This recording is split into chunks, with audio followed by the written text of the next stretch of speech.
Vice President, who is a woman. Yeah.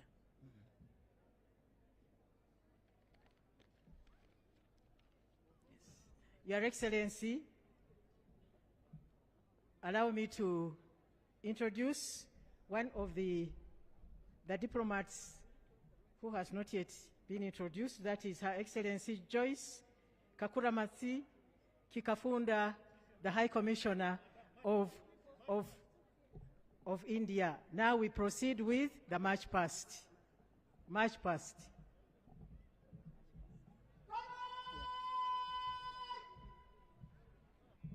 Your Excellency, distinguished guests, ladies and gentlemen, it's time for march past.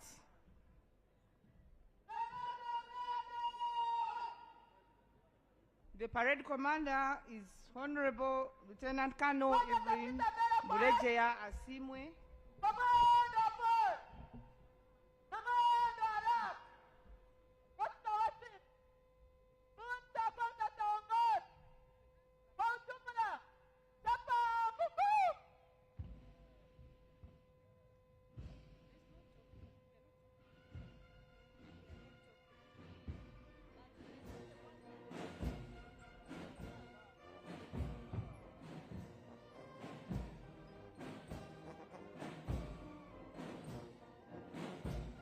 Ten years ago, it all began with one trade. Discipline became my edge. And today, I trade with confidence and consistency. 10 years of helping traders grow. FTMO.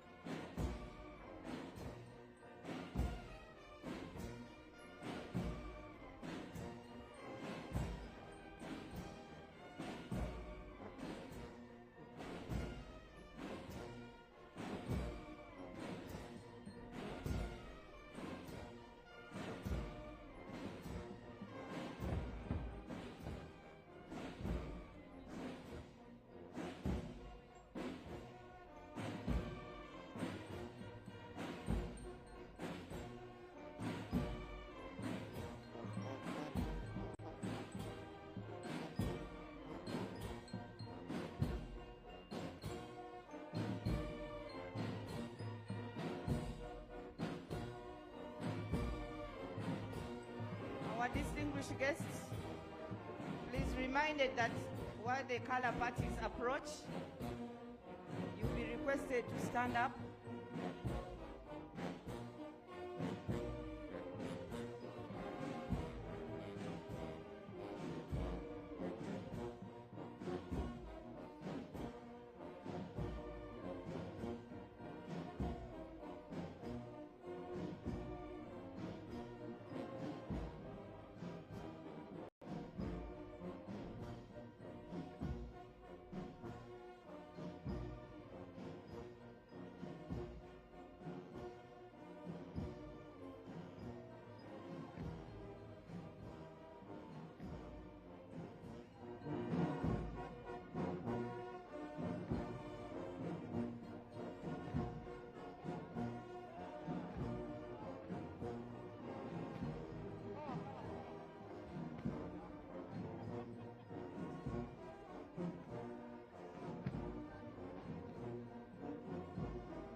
You've got a great idea.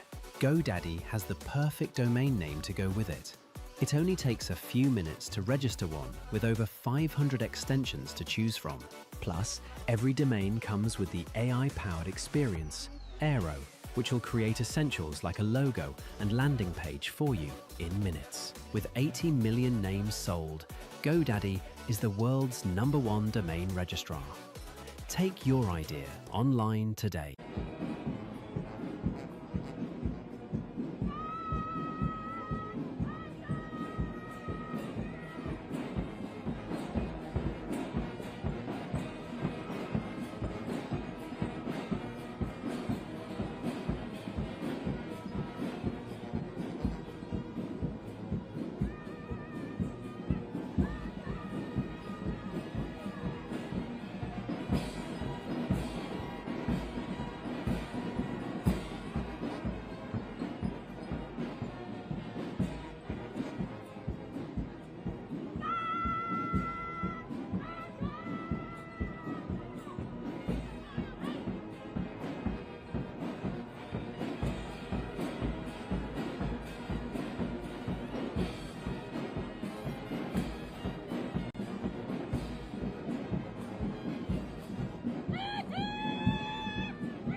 Ladies and gentlemen, the parade commander has requested for permission for the colors.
Maximum security, glamour, and beauty to the national colors.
Thank you very much, the parade commander of today, Honorable Lieutenant Colonel Asimwe, for doing this at your best.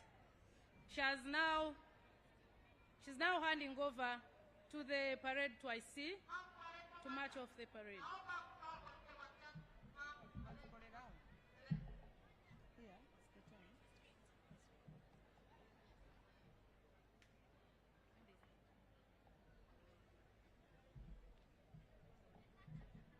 Thank you so much, Ma'am. Honorable Lieutenant Colonel Evelyn Ureje Asimwe, for a wonderful demonstration. She has now handed over to the... This phone, 700K. You paid 700K. Offline, everyone knows my business. On Gigi, only me. Why stress offline? Buy, sell, use. Gigi.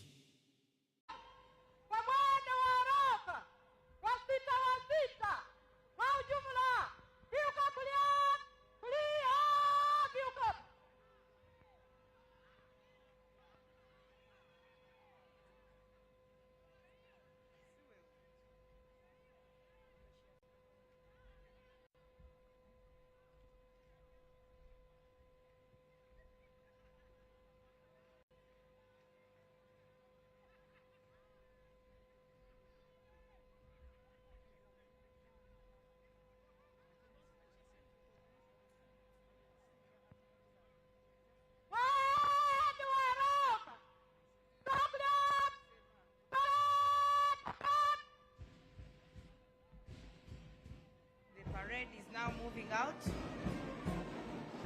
under the command of the parade second in command. Her Excellency, Ma'am, I would like to recognize the presence of Lieutenant General Samo Kiding, the Deputy Chief of Defense Forces. Lieutenant General Jack Agonza Makasumba, the Chief Joint Staff. Major General William Bino Mugisha, the Commander of Military Police. Major General James Chinalwa, the Joint Staff Human Resource. He is also a Member of Parliament elect for the 12th Parliament. Brigadier General S.M. Bagonza, the Chief of Staff, Land Forces. You're most welcome. Brigadier General Mwanjesa Chiranda, the Chief of Staff, Reserve Forces. You're most welcome, sir. Brigadier General Fred Mwesije, the Commander, 1 Infantry Division. You're most welcome, sir. Brigadier Wycliffe Keita, the Joint Chief of Staff, Training and Doctrine. You're welcome. Brigadier General Richard Kalemire is the Chief of Formal Education, Culture and Sports within the UPDF. Thank you so much for coming. Brigadier General Godwin Karugaba, the Joint Staff Logistics, you are welcome. Major General Joseph Musoke Semwanga, the Deputy Chief of Land Forces, you are much welcome, sir. Thank you, Your Excellency. Please allow me also to recognize some of the great mobilizers in Kampala. These are Nabugabo Abdil. They are seated there in the pavilion. Nabugabo Abdil Joint Venture. They brought a team of more than 1,000 people to this function. You are welcome. And their managing director is Mr. Hamza Senyondo. Your Excellency, among the great women we have in Kampala, we have the Right Honorable Margaret Nantongo Ziwa, who was once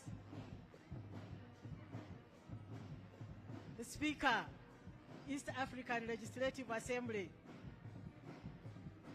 Your Excellency, we also have the Secretary to the Equal Opportunities Commission, Dr. Sharif Nasa Mukwaya.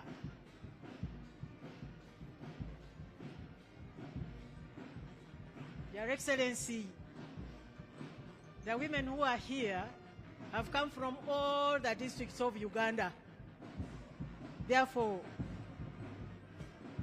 Afande, you are most welcome to this function, and we are proud to have you here.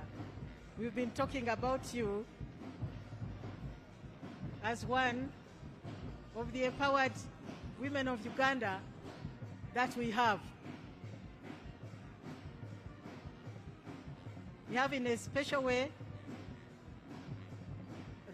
we are recognizing the women from the oil city, Hoima. They came with a total of 62 people mobilized by the Minister of State Public Service, Honorable Mary Grace Mugasa. Your Excellency, we thank you. The theme for this function in Kiswahili now, Your Excellency, is kuimarisha uwekezaji ili kutoa fursa kwa kuzingatiwa haki kwa wanawake na wasichana wote nchini Uganda. That is, scaling up investment to accelerate access to justice for all women and girls in Uganda. Your Excellency, we are showing you that in Uganda we are learning Kiswahili very fast. Your Excellency, we would now like to hand over to the Director of Ceremonies. We have been Assistant Directors of Ceremonies. My name is Alice Abwoli Muwanguzi, Special Presidential Assistant in the Office of the President.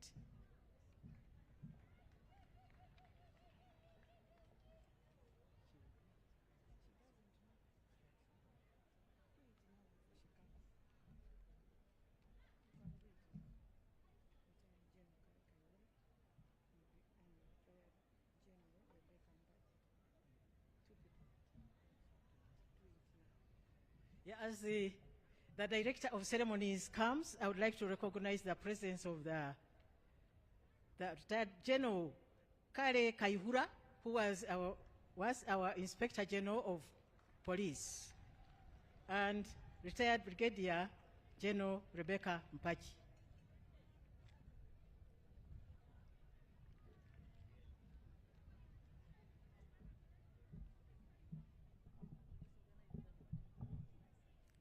Your Excellency, the Vice President of the Republic of Uganda, retired Major Jessica Alupo,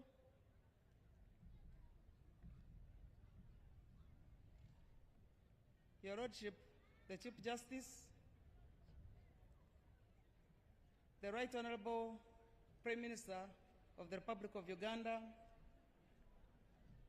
the Right Honorable Deputy Prime Minister of the Republic of Uganda, the Secretary General of the National Resistance Movement, the leader of the opposition party in Parliament, Honorable Ministers, Members of Parliament, Your Royal Highnesses, traditional and cultural leaders, religious leaders, Your Excellencies, the ambassadors and high commissioners, religious leaders, distinguished guests, ladies and gentlemen. I'm greatly honored to be the Director of Ceremonies as Uganda joins the rest of the world to celebrate the International Women's Day 2026. I'm sincerely privileged to have stood on this pulpit for the last 10 years as a Director of Ceremonies. I appreciate the appointing authority for giving me this very great opportunity to perform this responsibility. Today, as we celebrate and recognize the contribution of women to national development, regional integration, and the achievement of the Global Sustainable Goals. Our focus today is scaling up investment to accelerate access to justice for all women and girls in Uganda. Indeed, as we scale up justice, we have to recognize where we've come from. Uganda was privileged to be one of the first countries in Africa to provide opportunity for women to take a center stage in the leadership of the country, to determine and shape policies that favor women in the economic development of our country. The struggle for women emancipation and gender equality started way back in the 1946. In 1998, the Convention on Elimination of All Forms of Discrimination was able to constitute in New York. We are lucky and privileged today to have one of those who represented us in one of these struggles in Mexico. There was a special presidential assistant who I would wish to recognize today because we are lucky she's still available and present. Special Presidential Assistants of Police, Nakabira Jane Nance, represented us in Mexico in 1975. She is around. I wish to request her to step forward over there so that we can give her a big hand of applause. Thank you very much. Ladies and gentlemen, our demand for equal rights and access to justice is not just a modern fashion. It is a way, a pathway through which Uganda would be able to develop faster.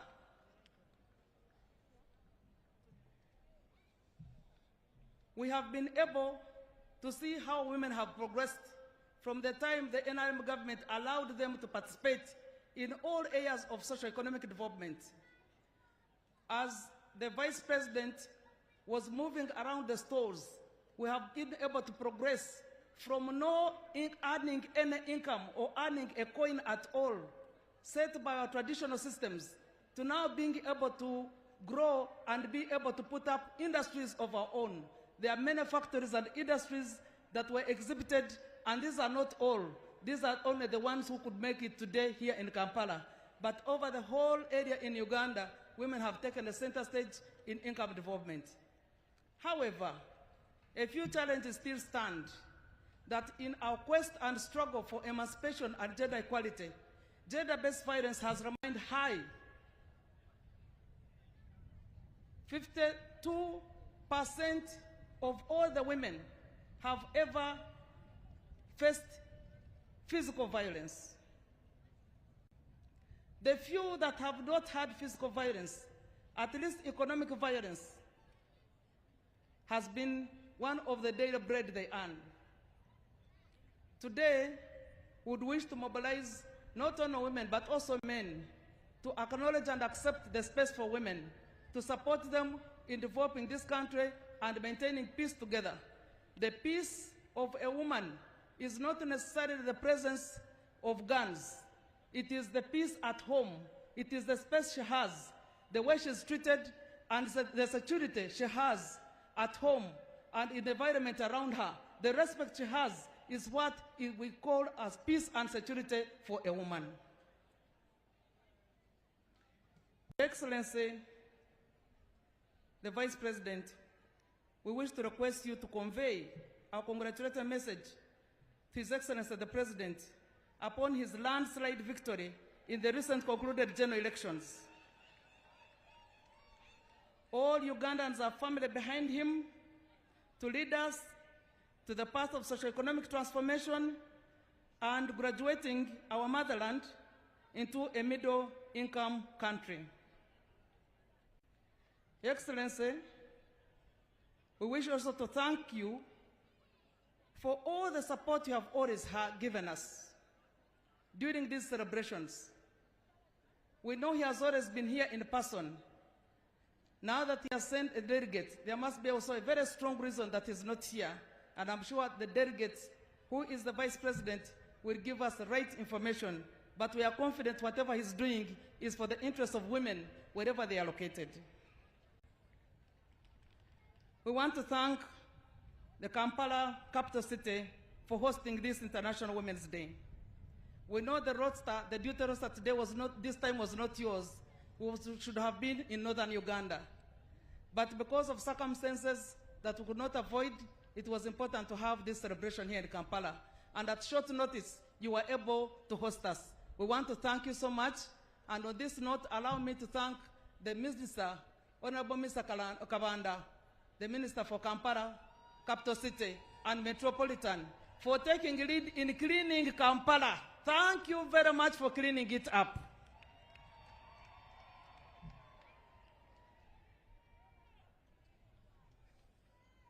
Your Excellency, allow me to recognize a few eminent persons that were here that were not recognized before. But I want to appreciate the Masters of Ceremonies, who had done a tremendous job in recognizing all the other dignitaries that I will not be able to recognize here. And I'm happy that our Assistant Masters of Ceremonies had done a perfect job. I want to appreciate them here. Madam Alice Mwanguzi Awori, Omubita Arkwera. Thank you so much for always holding the platform, taking us through. You know our history, you know where you are going, and you have groomed a number of us. We never make mistakes on this microphone because of the presence of this lady. She has been our super glue on this podium. Thank you very much. Step forward and everybody recognize you by a hand clap.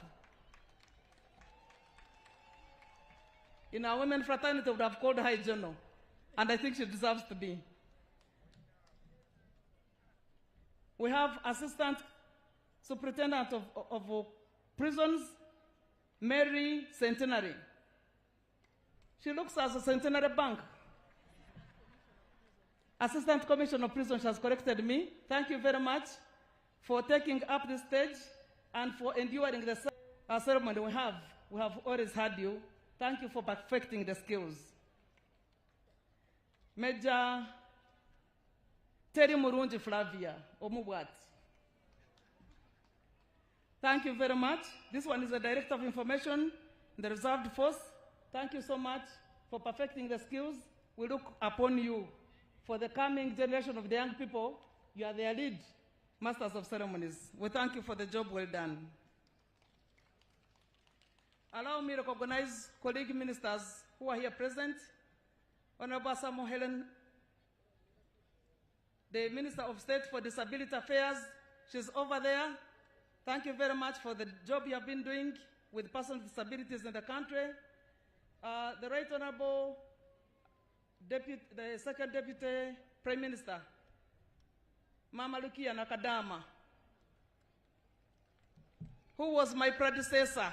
I am proud of her, that all the information she left in office is what I utilized to shine on the platform. Thank you so much.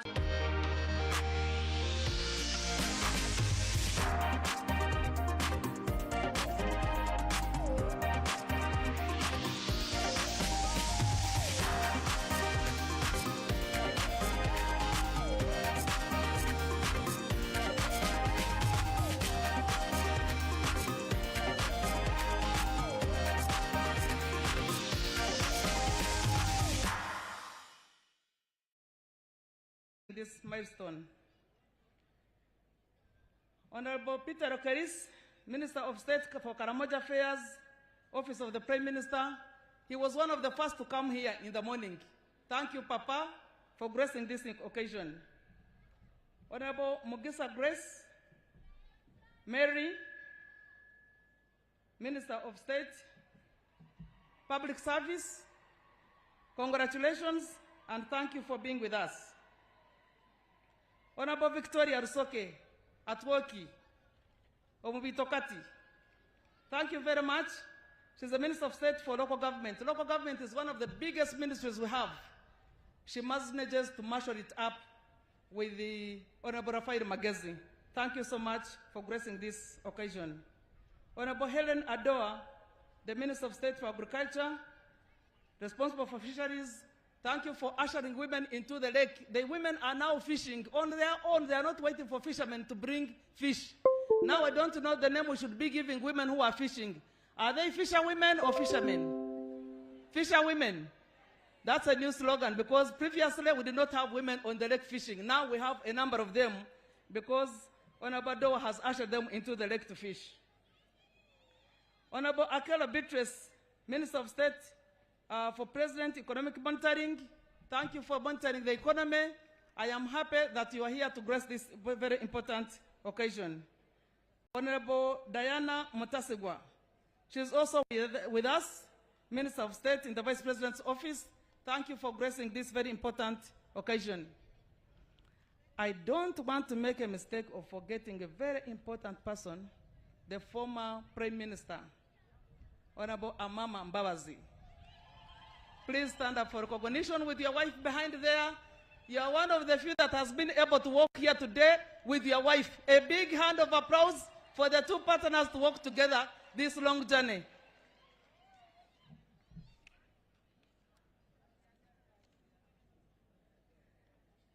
I also wish to recognize the presence of our ambassador to Turkey, Honorable Nusrat Peru. I'm sure everybody knows her because of the role she played in mobilizing for canvassing for votes in the recently concluded elections. But she has been in the trenches of the struggle for gender equality and women emancipation. She is now the ambassador in Turkey. We have a consular general in Guangzhou, China. I seem to have seen the consular here. Please stand up for recognition. Yes, she's over there in the middle. Thank you so much, Mama, for coming here on this very important. Ambassador Chikafunda, I invited her personally. She's from India. Thank you so much for gracing this very important occasion.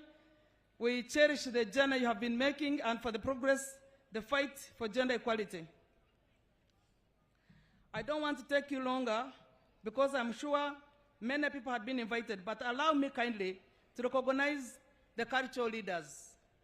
His Royal Highness Isa Sabaruri of Bururi Kingdom is the chairperson of Uganda Kings and Cultural Leaders Forum. He's there in his royal regalia. Your Royal Highness Paul Sunday Emormol Papa Iteso. Please, a big hand of applause. Ambassador John Atim, who has been the Secretary General of the Forum for the Cultural Leaders, is also here with us. We want to recognize you in a special way, and thank you for gracing this very important occasion.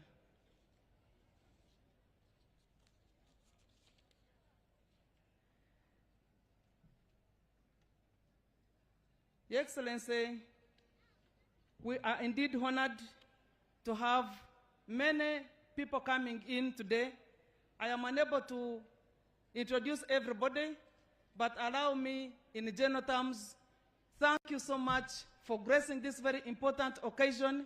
Thank you for recognizing the efforts of women. I want in a special to thank the media. The media has pitched it up.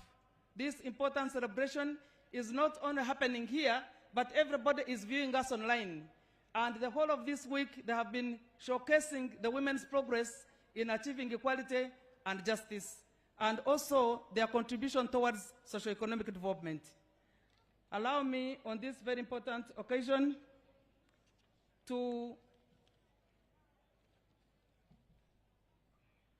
request the minister, sorry, before I request the minister, we have the chairperson of the Women Council. Our chairperson of the Women Council, who has been with us for the last 7 years, Madam Farida. Madam Farida Chivawa, please walk slowly. Walk slowly and get here.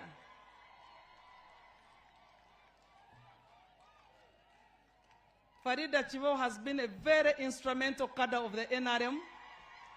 She has been a beacon of the women's equality, gender equality, and women's emancipation. She's a very strong mobilizer, even as you see her walking majestically. She wants to feel the applause for all the women, wherever they are located, because she has played a very instrumental role in leading the Women Council in the last 7 years. She is presenting herself with a very dynamic team of eminent women who have been supporting her within the journey. From the time she walked in office, she has worked with her team to this particular day as we celebrate the International Women's Day 2026. You have the right to dance, you have the right to fill the space, you have the right to celebrate because this is your day.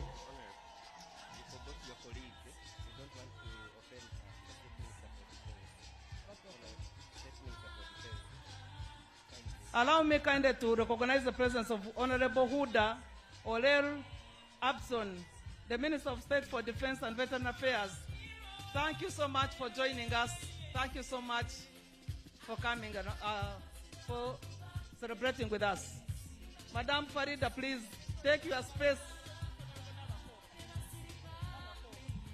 Honorable Nabakova, I beg your pardon. Honorable Nabakova has been with us all through. The Minister for Lands, she has clarified, she has enabled the Land Committee. Many reforms now are within the land section. Let me mention this properly. The number of reforms she has made, Honorable Nabakova want to appreciate, that you can go online and apply for a land title and have it in your names, and you will get it and in a very record time. So we want to thank you so much for this landscape achievement you have made in the lives of women. It was one of the hard spaces for women to get to acquire a land title. But within your time, I am told 30% of the women, of the people who own land, 30% of the women have registered land. Congratulations, thank you for coming to join this important occasion. Farida, my dear sister, the floor is yours.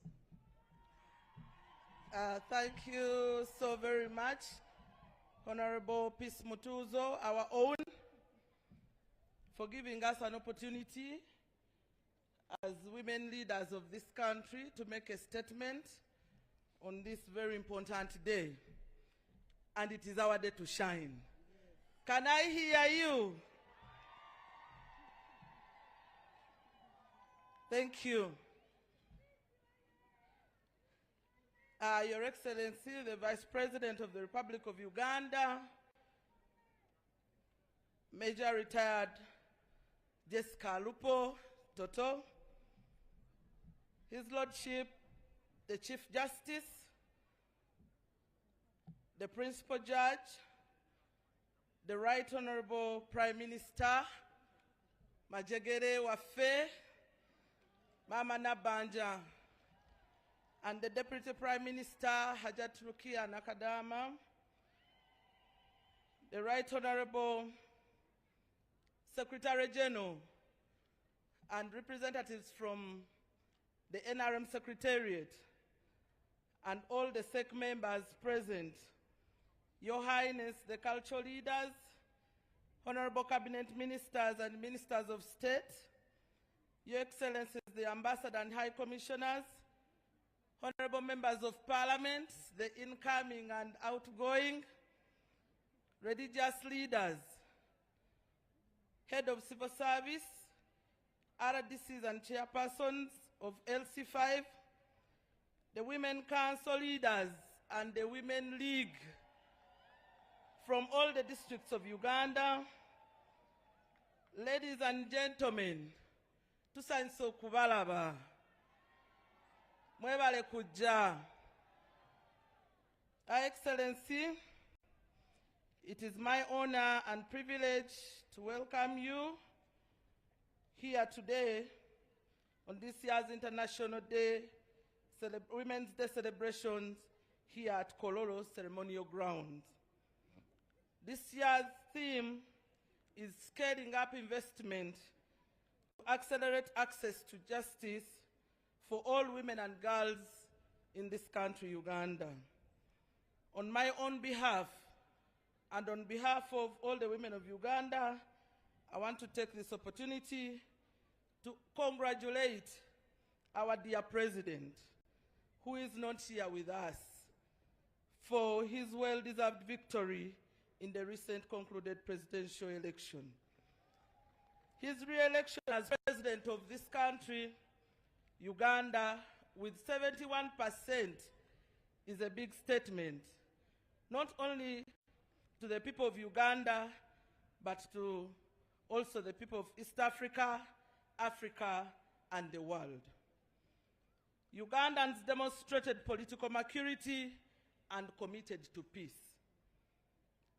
We must always remember that wherever there is conflict and instability, women and children suffer most.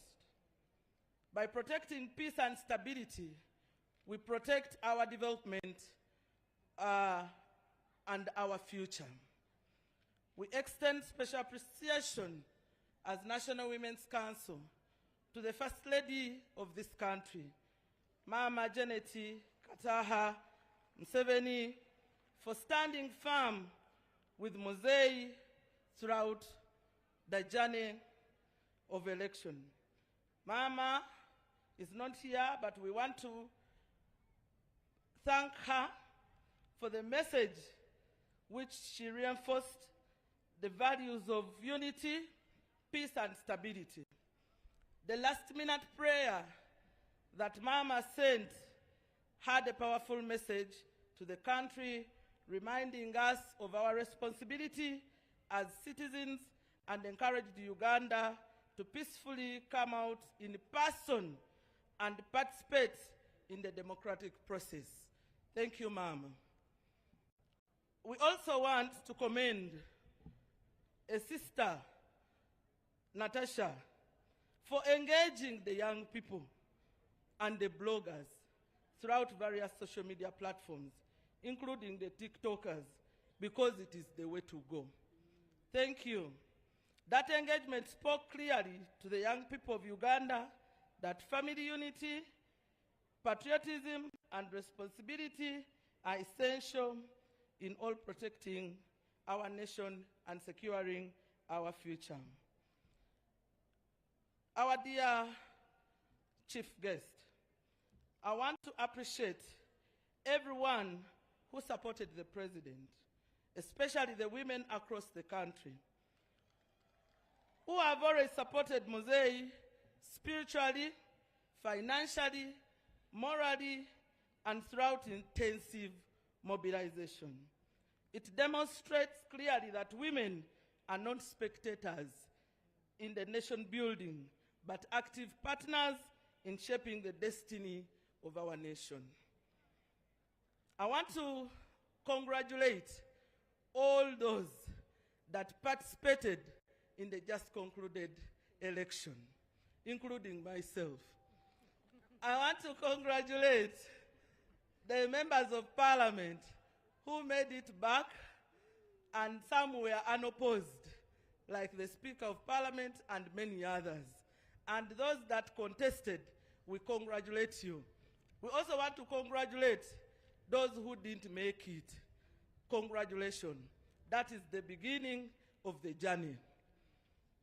In a very special way, I want to congratulate the National Women's Council. National Women's Council has proved to be a nursery bed that grooms future leaders. With me here on my executive, I have already members of parliament from the National Women's Council. Can I ask the members of parliament to step forward? Honorable Linda, she will introduce herself. Please come and introduce yourself. Thank you so much, Your Excellency. My chair, I observed all the protocol. My name is Awuma Linda Agnes. I'm the woman member of parliament for the people of Lira district. And I would like to also thank my people for giving me a second term. Thank you so much. I'm also the vice chairperson for the National Women Council. Women, oye! Oye! Uganda women, oye! Oye! Arise, shine, and feed the nation. Thank you.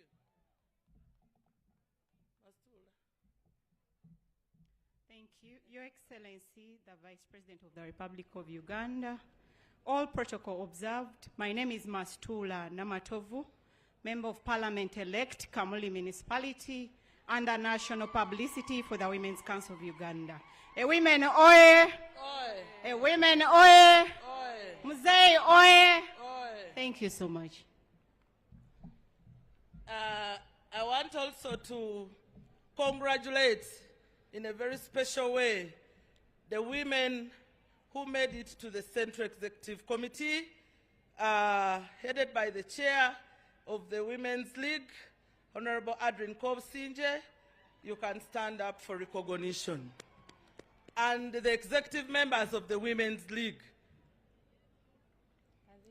The Vice for Buganda is there, Mama Buganda, Juliet Nasuna.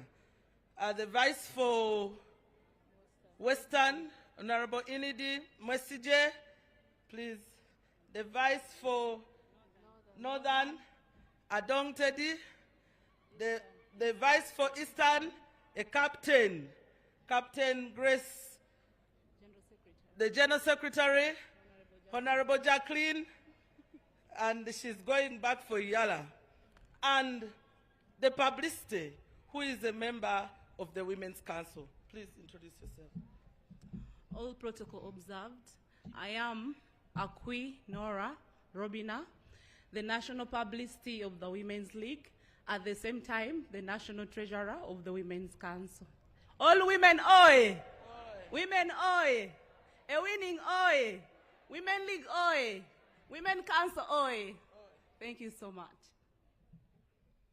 Before I proceed, I want to take this opportunity to give the executive of the National Women's Council an opportunity to introduce themselves. But before they come, I want to introduce Honorable Asamo Helen, who is a member of the executive of the Women's Council representing women with disability.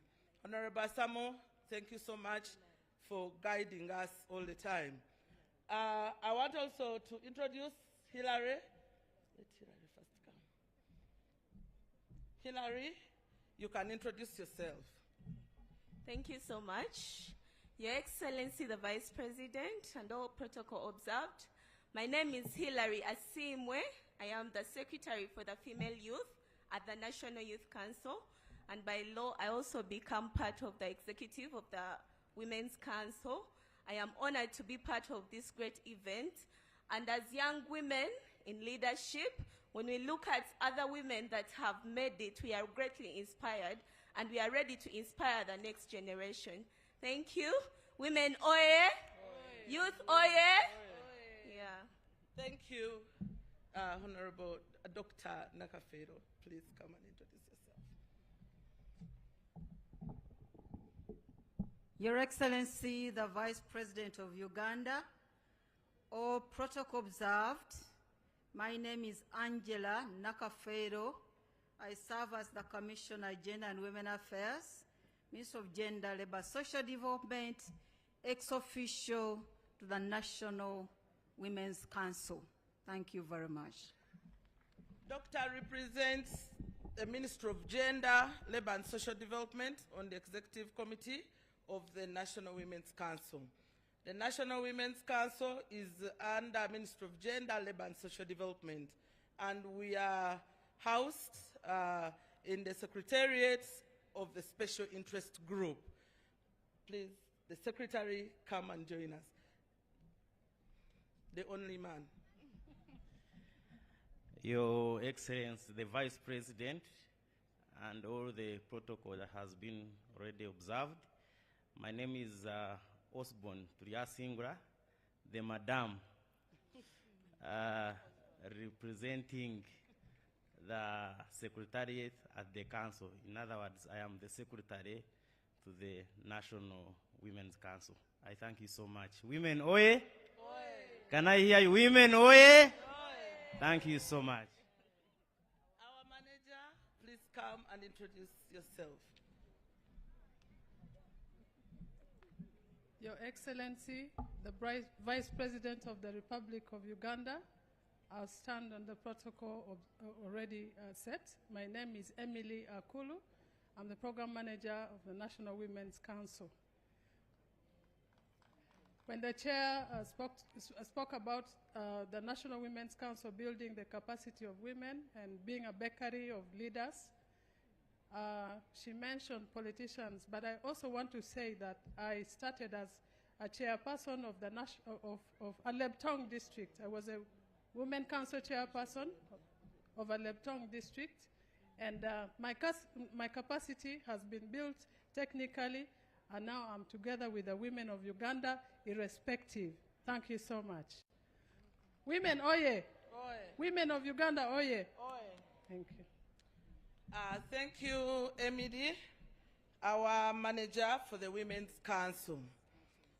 Your Excellency, as we gather here to celebrate our day, it's also very important to remember with deep respect the prominent women leaders that we have lost in the past year.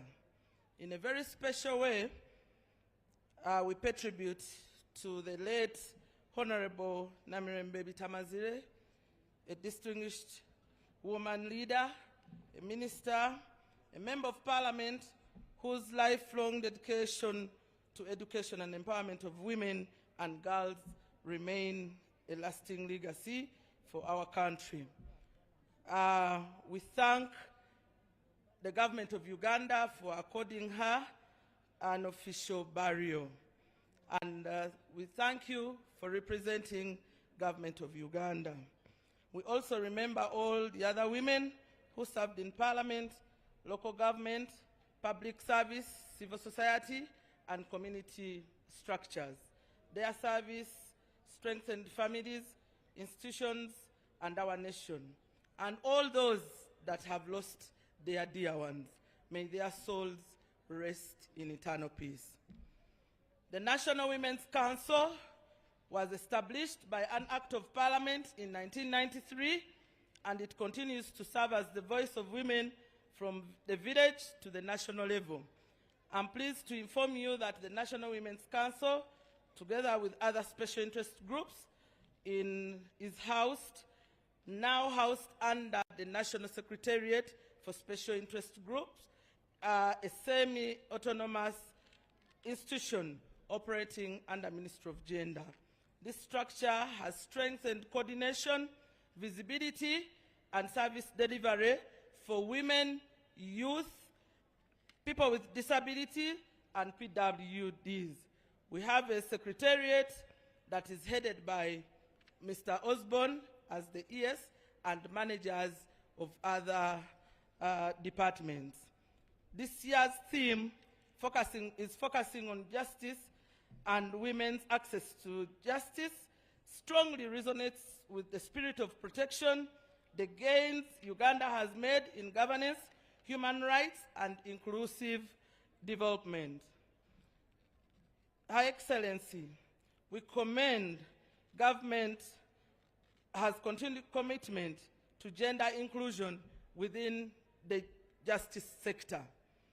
Today, women constitute over 50.6% of the judiciary in Uganda, demonstrating remarkable progress in Uganda's leadership in the administration of justice. At the Supreme Court level, women now represent approximately 51.26%, while among registrars and judicial officers, women count for about 55.69%. This deliberate effort is to promote capable women within the justice system that has strengthened public confidence in the judiciary and expand access to justice for Ugandan women and families. Under the NRM government, where we all subscribe, women of Uganda have made remarkable progress, and we proudly take stock of the steady progress and gains. First is through affirmative action and deliberate policies. Women today are represented in parliament and local government like the special interest groups. A case in point, the Women Council has enabled over 360 of the women leaders to serve from grassroots up to the national level, where I happen to be the national chairperson. This has strengthened inclusive governance and amplified the voices of the women. It's also evident that the women now serve with distinction in sectors such as security, finance, agriculture, ICT, banks, education, science, health, business, name it, innovation, value addition, roles which were once unimaginable.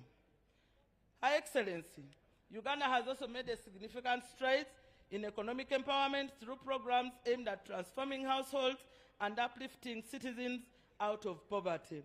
Government initiatives such as our very own WEP, the Uganda Women Entrepreneurship Program, which is targeting us, the women, strictly the women, has really benefited quite a number of women, and we have registered success stories. The PDM, Demioga, has expanded women's access to financial resources, enterprise development, and markets. These interventions have contributed significantly, improved household incomes, poverty reduction, and livelihood. Our chief guest, we thank the President for his continued emphasis on wealth creation at household level, including the well-known 4-acre model, continues to guide communities on how land can be utilized productively to generate sustainable income. The National Women's Council continues to operationalize this household model by ensuring that all leaders mobilize specific households, disseminate information, and link families to government programs. Additionally, sustained peace and security have provided a stable environment for women and engage in productive activities. Infrastructure development, including roads, hospitals, electricity, and communication networks, has further facilitated women economic participation and market access. The National Women's Council has prioritized promotion of human rights and justice through training women as paralegal training programs that have been rolled out across many districts. Women leaders have been equipped with knowledge and skills to identify and respond to the challenges affecting women in families.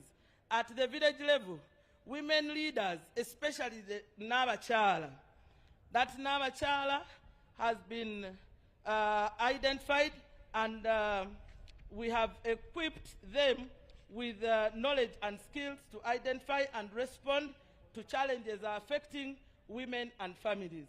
At the village level, women council leaders have increasingly become the first point of contact for women facing injustice, violence, and social challenges. This grassroots system is strengthening access to justice and reinforcing the protection and human rights in our communities.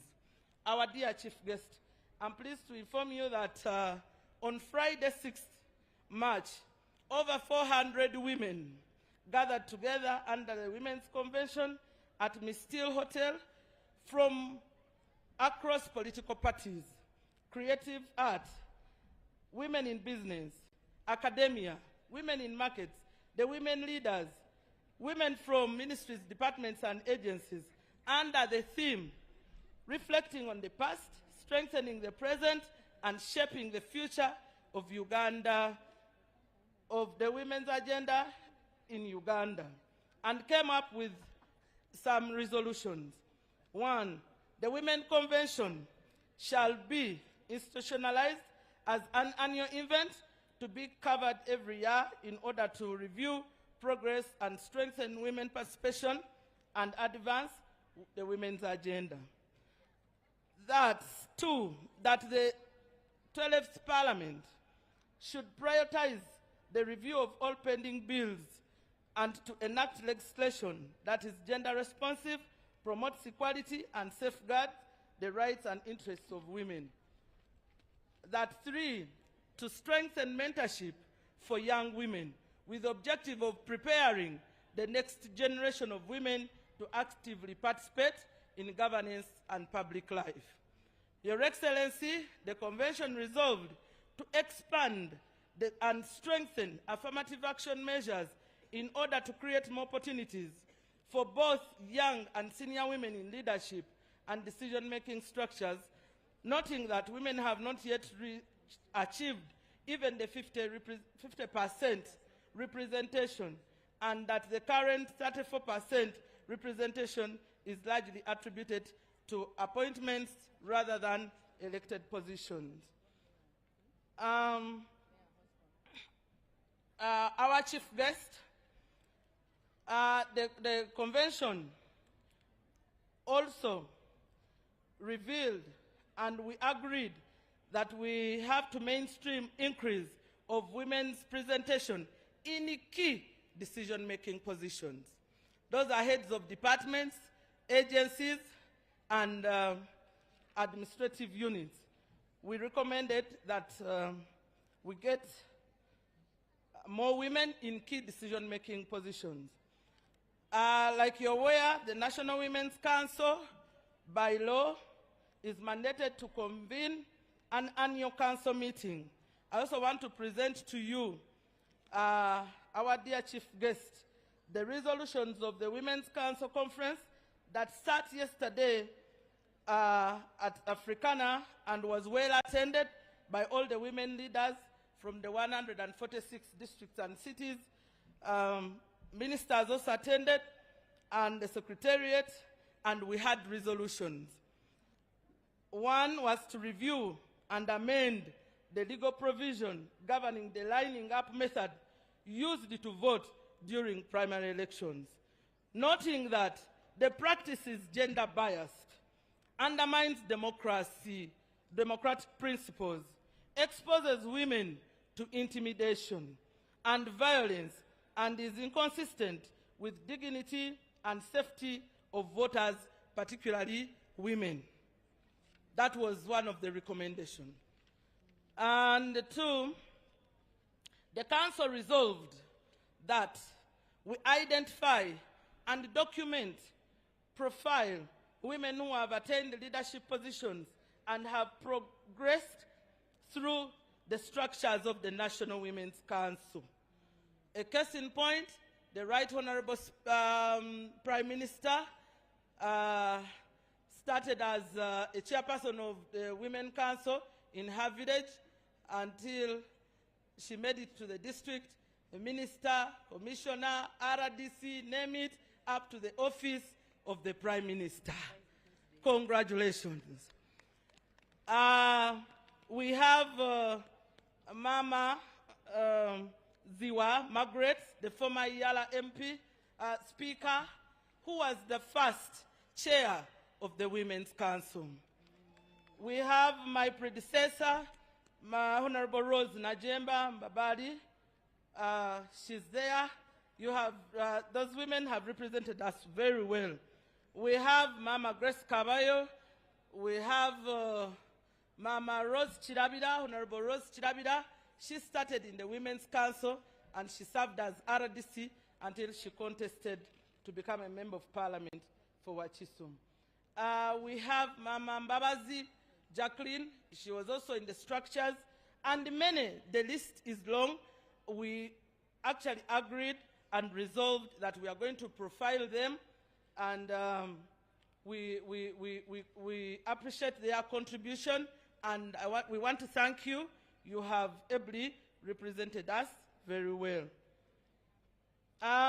We resolved that capacity building and training on different skills, the paradigms for women leaders. Secondly, we want to train the women leaders on their roles and responsibilities. There is a danger when we have leaders who do not even know their roles and responsibilities.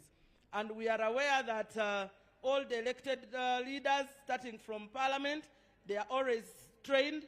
They are always taken to Shankwazi for a training. So we resolved that it is a must that capacity building and training on different skills for the women leaders is one of the resolutions that we passed. However, Your Excellency, as National Women Council, we are willing to have a more structured and deepened discussion on the matters for collective good of our women in this country with the President of the Republic of Uganda, because there are pending pledges that have not been fulfilled. These ones, we talked about them and we discussed, so we kindly request that he gives us an appointment to discuss on some of these things. Your Excellency, as we have registered a number of achievements, we have also have some challenges that have remained. One, the increasing cases of teenage pregnancy continue to threaten the future of many girls. We call upon Parliament and relevant institutions to strengthen laws and enforcement mechanisms to protect our girls, keep them in school, and ensure perpetrators are held accountable. Violence against women and girls also continues to undermine our progress. Gender-based violence, child marriage, and other harmful practices must be addressed with renewed commitment. Protecting the rights and dignity of women and girls must remain central to our national development agenda. Over the years, the women have demonstrated that they can lead effectively, manage resources responsibly, build successful enterprises, protect peace and transformation. We appreciate the President of the Republic of Uganda for the fact that he has trusted women to the extent of giving us the position of the Vice President in this country, the position of the Speaker, the position of the Prime Minister. We cannot thank the President enough. That trust he has given us, many cabinet ministers, many state ministers, we have actually, and we appreciate what the President has done to the women of this country. We humbly request His Excellency to again consider increasing the number of women in leadership and decision-making positions. Women across this country have demonstrated discipline, loyalty, competence, and commitment in implementing government programs and mobilizing communities with greater responsibility in leadership. Women will deliver even more for our nation. We commit. Our chief guest, the women of Uganda, remain firmly committed to protecting the peace, stability, and development that this country has achieved over the years. We stand ready to continue mobilizing our communities, supporting government programs, and contributing to the prosperity of our nation. As we conclude, we want to thank the Ministry of Gender, Labour and Social Development, our ministers, thank you so much, our Secretariat, thank you, our peers, thank you for the technical advice, Mr. Chibenge, and the NOC members that have made sure that this function is a success. Let me once again welcome all of you, but in a special way, allow me to thank the women of Kampala. Kampala women, thank you so much for coming. The women from Kayunga. I also come from Kayunga. Ajita Tajiwomia. The women from Kamuli. Yes, the women from Rubirizi.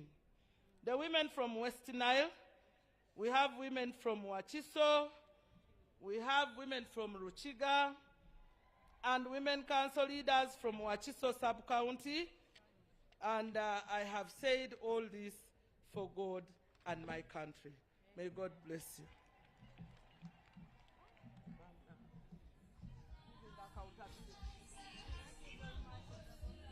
As you dance, you are free to dance and enjoy the rest of the day as you walk back to your seats.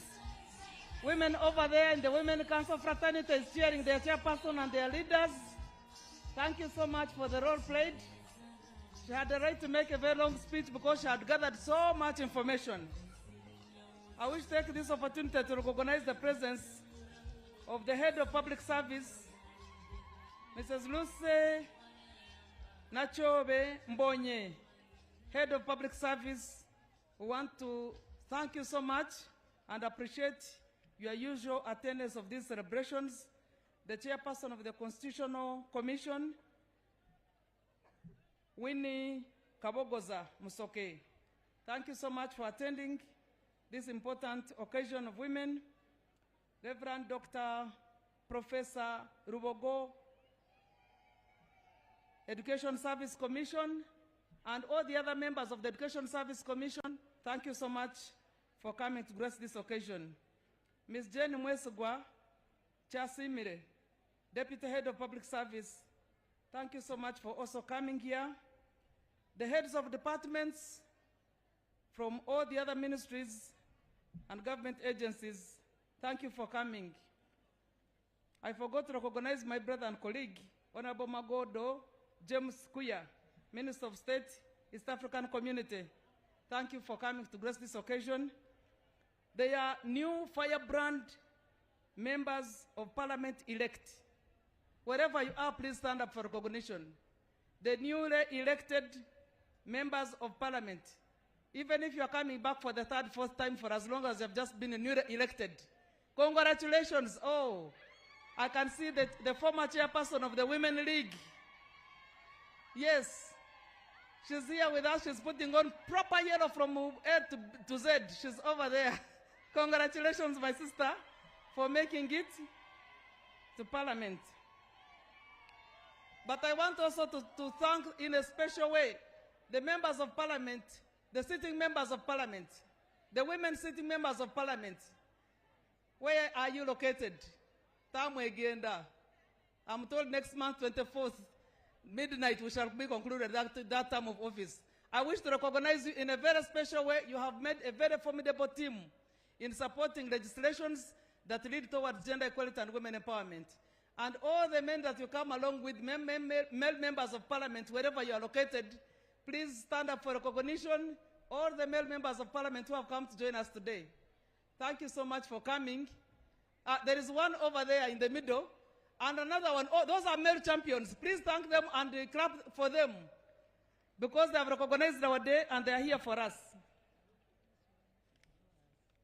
I also want to recognize my sister, Madam Grace Caballo, the Secretary General of the Pan-African Women Organization of the African Union.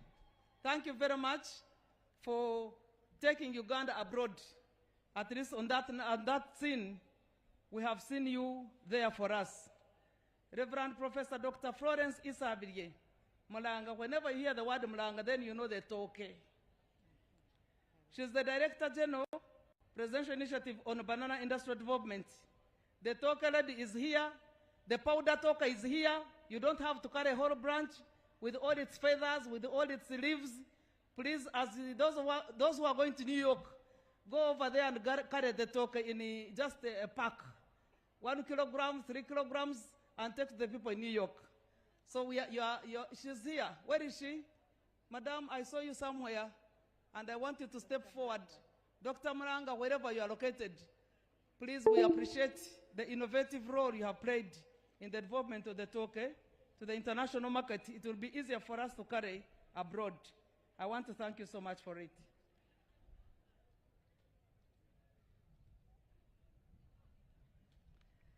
I would wish to request now the director, the UN resident coordinator, Mr. Leonard Zuru, to step forward and make a statement on behalf of the development partners we have worked closely with in driving the gender equality and women's empowerment agenda. Please step forward with your team and make a statement. We have been happy and privileged to work with you. All our diplomatic members here, you have played a very fundamental role, and I like the way you are coordinated. You make one statement, you move in a team, you walk straight, you work in partnership and everything, please step forward. The platform is yours. Is he here?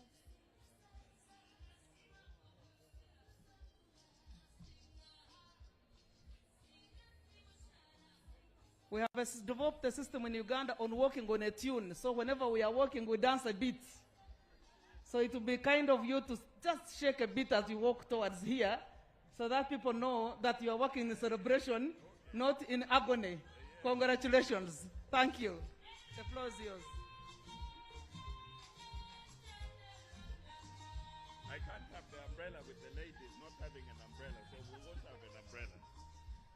Okay. Thank you very much. Your Excellency, the Vice President of the Republic of Uganda, the Chief Justice of the Republic of Uganda, the Minister for Gender, Labor and Social Development, honorable ministers present, Your Excellency, the Ambassador of France next to me, Your Excellencies, the Ambassadors and High Commissioners and members of the Diplomatic Corps, distinguished development partners, honorable members of Parliament, representatives from civil society and the private sector, colleagues from the United Nations, and they are here with me. They will introduce themselves just now. Distinguished guests, ladies and gentlemen. Before we make our two-part statements, I will first of all ask my colleagues who are here to introduce themselves. The Ambassador of France will be last because she will make a short statement on behalf of the development partners, and then I'll proceed to speak on behalf of the United Nations country team in Uganda. The ladies in my team have elected me to speak today. I wanted to say no, maybe it should be only ladies speaking. They said no, you are the coordinator of the United Nations country team, so you will speak on our behalf. So let them come. Maybe we start with UN Women, UNFPA, UNDP, and then the Ambassador of France, please. Your Excellency, the Vice President of the Republic of Uganda, retired Major Jessica Alupo, happy International Women's Day. My name is Paulina Chiwangu. I am the country representative of UN Women, the entity which leads gender equality and women empowerment within the UN. Thank you. My name is Christine Blockus. I am the representative of UNFPA. Happy International Women's Day. And my name is Wande Wedobaho. I am the resident representative for UNDP and UN Capital Development Fund. Happy International Women's Day. So I am Virginie Leroy and I'm the French ambassador to Uganda. Your Excellency, Madam Vice President of the Republic of Uganda, Honorable Madam Prime Minister and State Ministers of Uganda, Lord Justice and members of the Judiciary, Honorable members of the Parliament of Uganda, Your Excellencies, members of the Diplomatic Corps, representative of the United Nations agencies, distinguished development partners, and distinguished guests from your respective capacities or protocol observed. It is a great honor to stand before you today representing Team Europe and the Gender Development Partners Group in Uganda. We are today gathered to commemorate International Women's Day 2026 and to celebrate the achievements, leadership, and resilience of women and girls across Uganda. I wish to express sincere appreciation to the government of Uganda for convening this important national celebration under the theme Scaling Up Investment to accelerate access to justice for all women and girls in Uganda. This thematic this year speaks directly to one of the fundamental pillars of inclusive and sustainable societies. Without justice systems that truly serve anyone, access to justice is not only a legal principle, it is a practical reality that we have to work on. It determines whether women and girls can live free from violence, effectively claim for their rights, and participate fully and equally in the social, economic, and political life of their country. International Women's Day is also a moment of collective reflection and renewed commitment, a commitment to ensure that rights and equality are not theory, but reality. European partners, and France as part of them, are proud to stand alongside Uganda and its institutions, civil society organizations, in advancing gender equality and empowering women and girls as a cornerstone of sustainable development. Together, we pursue a strong feminist diplomacy, placing gender equality at the core of the cooperation policy and whole programs. Because feminist diplomacy is not about ideology. It's about rights. It's about evidence. And most of us, it's about impact. It's a tremendous accelerator to reach the Sustainable Development Goals: poverty reduction, livelihoods improvement, education, health, justice, economic growth, social inclusion, resilience to climate change, and peace building. Distinguished guests, today let us reaffirm the shared conviction: access to justice is not a privilege. It is a fundamental right that must be accessible, affordable, and responsive from the north to the south, from the east to the west, in urban areas like in rural communities of Uganda, in other countries, and in all the countries in the globe. When women and girls access justice, education, health services, and economic opportunities, as it was said before, entire societies thrive. As Gender Development Partners Group, we commend Uganda's continued efforts to strengthen the legal and policy framework for gender equality and the protection of women and girls. We commend the government of Uganda for its commitments to advancing gender equality. We commend the work of institutions across the justice, law, and order sector that continue to expand services and improve responsiveness. At the same time, we must recognize significant challenges remain.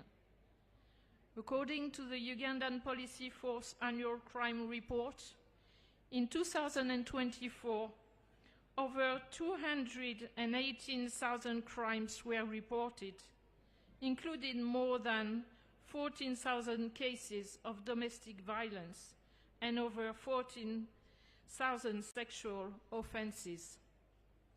And we do know that it is just a little part of the reality. Furthermore, nearly 1 of 2 women in Uganda have experienced physical violence from the age of 15. This is not good. Women and girls continue to disproportionately bear the burden of violence, remaining the major victims across reported cases. This context reminds us that access to justice goes beyond legislation. It requires effective institutions, accessible services, and meaningful support to survivors. While progress has been made in investigation and prosecution, these figures highlight the relevance for sustained investment in justice system, legal aid, and survival support mechanism.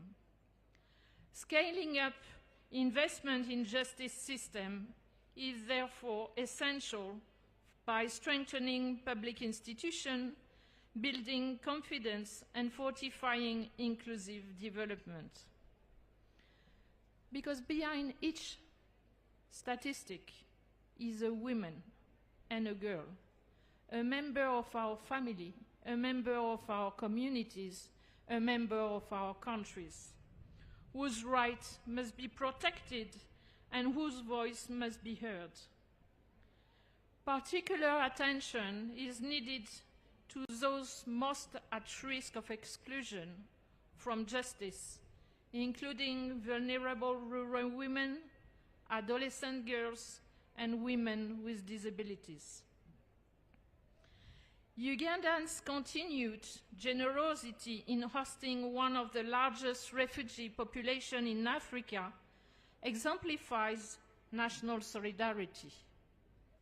Many refugees, women and girls have been displaced.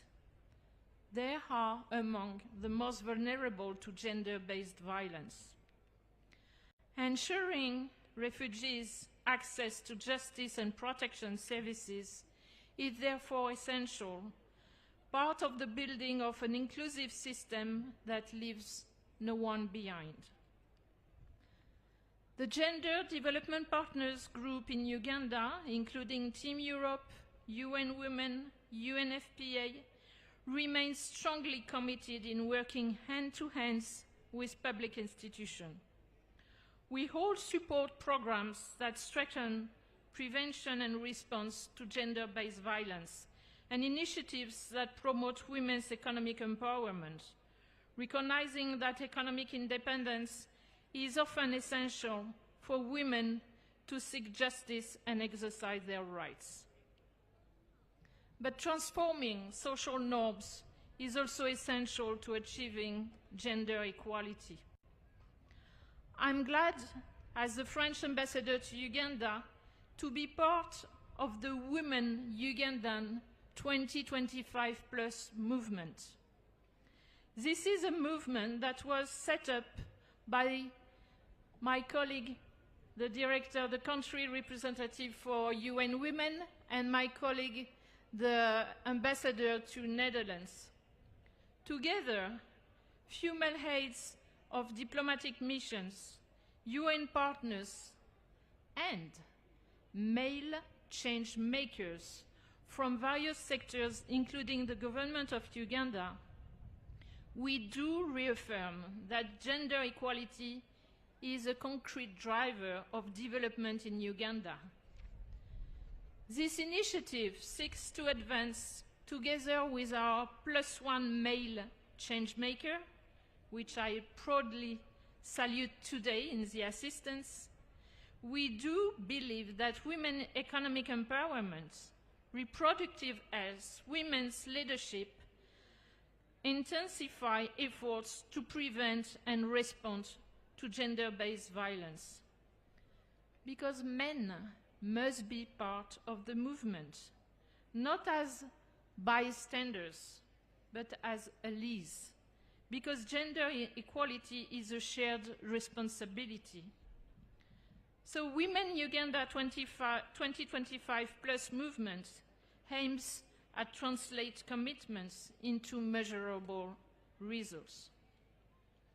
Your Excellency, Madam the Vice Presidents of the Republic of Uganda, ladies and gentlemen in your respective capacity, while progress on gender equality has been remarkable in many parts of the world, we cannot ignore that this progress is uneven. Globally, women remain underrepresented in decision-making spaces. At the same time, we are witnessing a growing backlash against gender equality and women's rights. These dynamics remind us that progress is never irreversible, and that strong rule of law and committed partnerships are essential to safeguard and advance the rights of women and girls everywhere. Advancing justice for all women and girls requires collective effort, continued leadership from governance institutions, sustained investment from development partners, engagement of civil society, and last but not least, active participation of local communities, including men and boys, because gender is a systematic matter. When women claim their rights, families and communities are stronger. When institutions serve all citizens fairly, trust grows. When women participate fully in economic and public life, development intensifies. And when women and girls live free from violence and discrimination, society becomes more peaceful and resilient. We call all stakeholders, governments, development partners, civil societies, communities, and the private sector to invest boldly in justice institutions and services that are accessible to all women and girls. Threaten legal aid and community-based justice initiatives so that no female survivors are left behind. Thirdly, promote women's leadership and economic empowerment as a robust pathway to stronger participation in justice and governance processes. We also comment to encourage a society where the rule of law, accountability, and respect for women, and more broadly human rights, are experienced in every community. And finally, to engage men and boys as partners, as actors in the fight against gender-based violence and discrimination. On behalf of the international community, we strongly reaffirm our continued commitment to advancing justice, promoting gender equality, creating economic opportunities, and sustain health services for all women and girls in Uganda. Let this International Women's Day 2026 serve as a renewed call to action to turn policy, investment, and commitment into tangible and measurable change. Together, let us encourage a future in which every woman and every girl can live in dignity, exercise her rights, and realize her full potential for Uganda. Happy 2026 International Women's Day for all women, girls, and I would say men and boys living in Uganda. Thank you very much.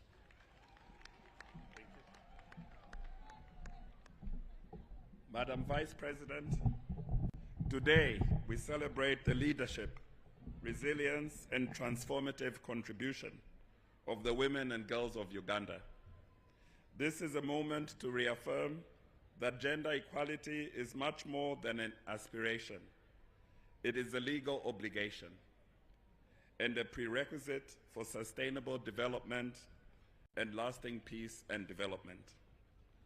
This year's global theme, Rights, Justice, Action for all women and girls, is a clear call to move from commitments to concrete results, to ensure that justice is real, accessible, and effective in the daily lives of women and girls.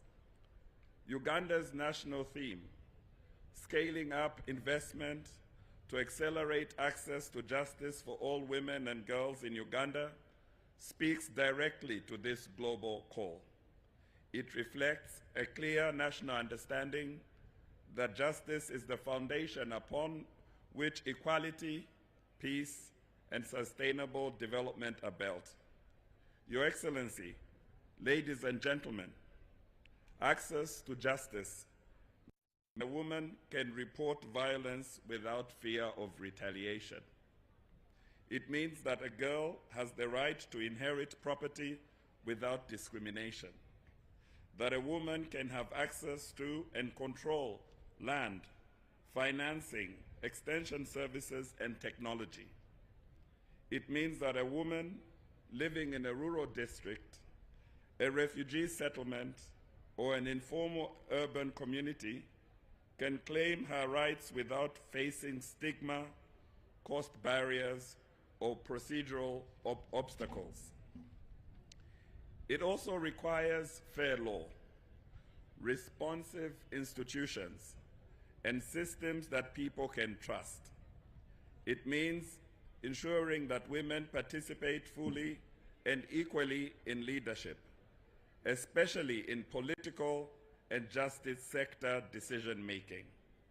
And it means standing firm on zero tolerance for abuse, corruption, and impunity, including preventing sexual exploitation and abuse while ensuring strong accountability and protecting the dignity and rights of women and girls at all times. Justice must be available, accessible, affordable, and responsive to the realities of those who are most at risk of being left behind: rural women, women with disabilities, adolescent girls, older women, women in hard-to-reach areas, women in situations of displacement, women facing economic deprivation, and those facing intersecting forms of discrimination. For women and girls with disabilities, this includes protection from heightened risks of gender-based violence, accessible reporting mechanisms, reasonable accommodation in legal proceedings, and, above all, equal recognition before the law. Access to justice is therefore not only a legal matter, but also a development imperative, a human rights obligation, and a cornerstone of peace and stability. Uganda has demonstrated commendable leadership in aligning national priorities with the 2030 Agenda, particularly in advancing Sustainable Development Goal 5 on gender equality and Sustainable Development Goal 16 on peace, justice, and strong institutions. These commitments are affirmed in national frameworks, such as the 4th National Development Plan, the Parish Development Model, and constitutional provisions on gender equality.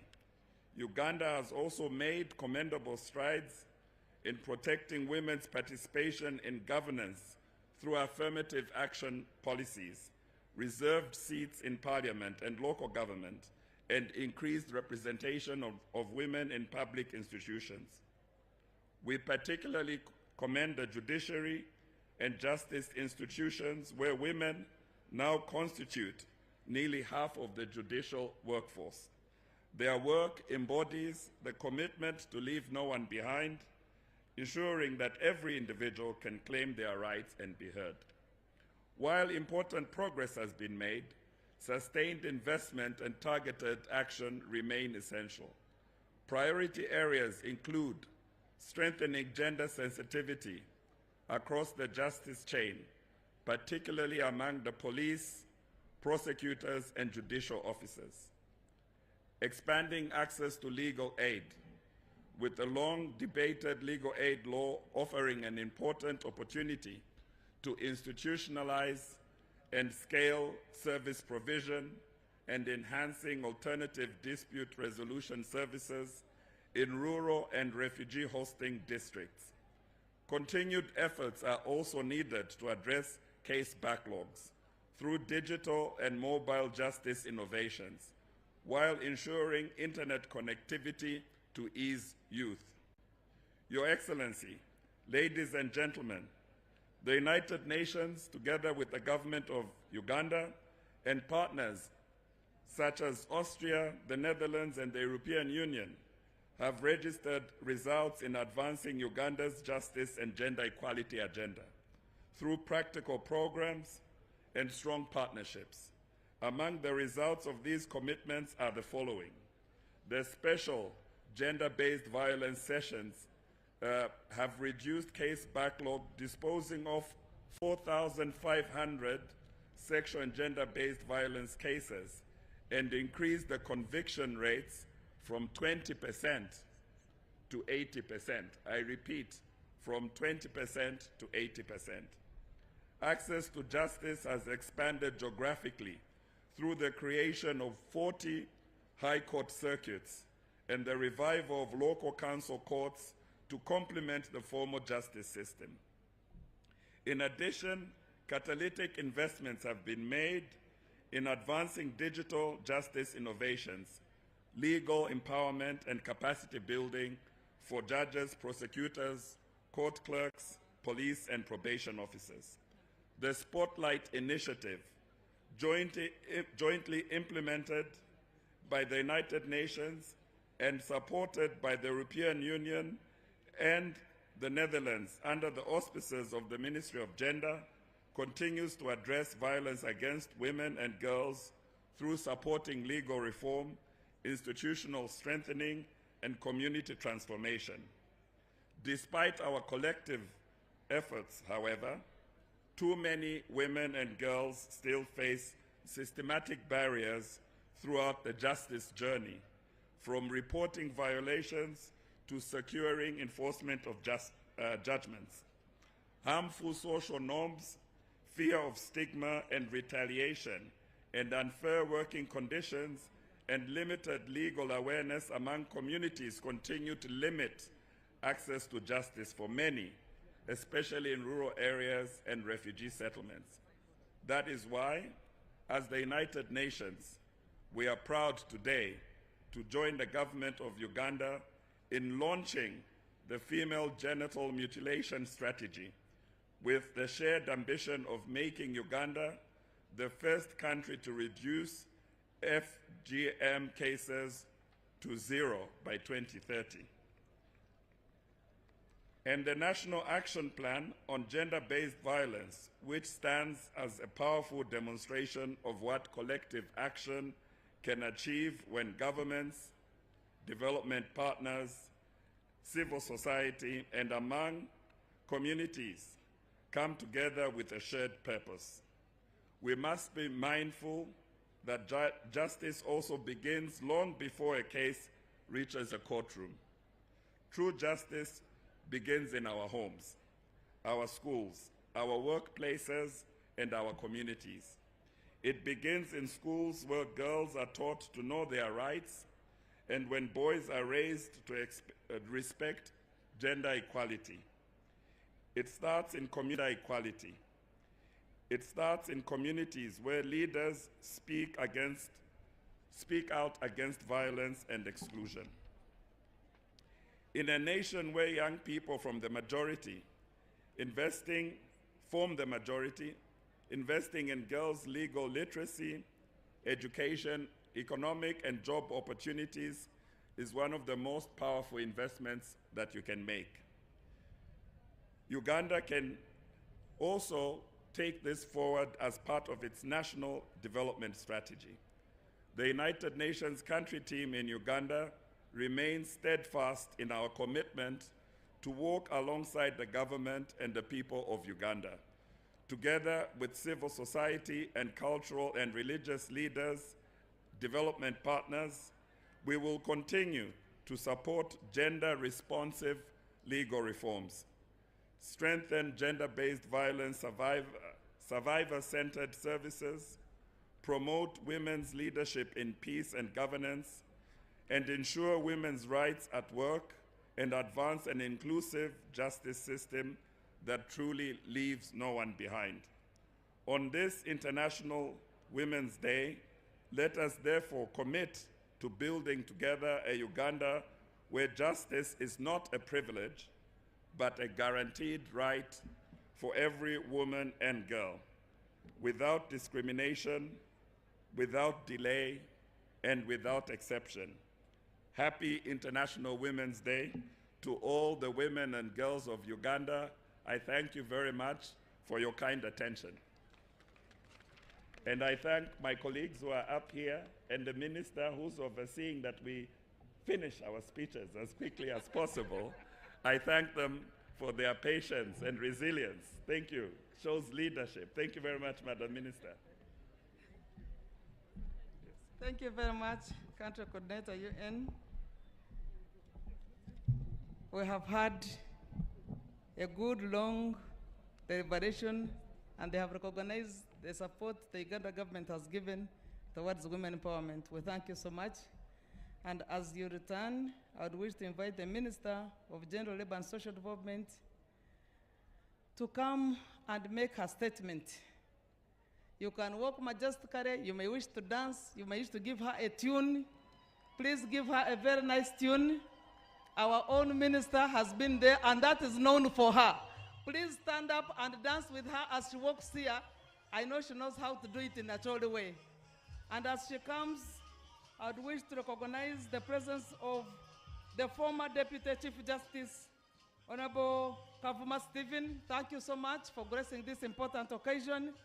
I would also wish to recognize the presence of the Mufti of Uganda, His Eminence Movaje is around in person. Thank you so much for coming here.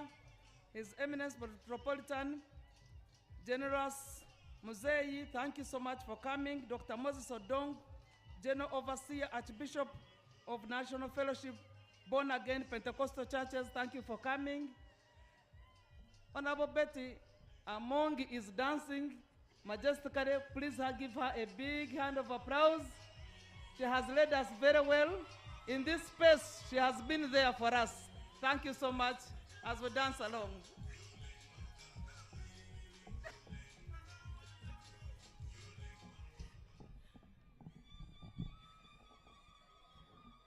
Thank you, Your Excellency, the Vice President of the Republic of Uganda,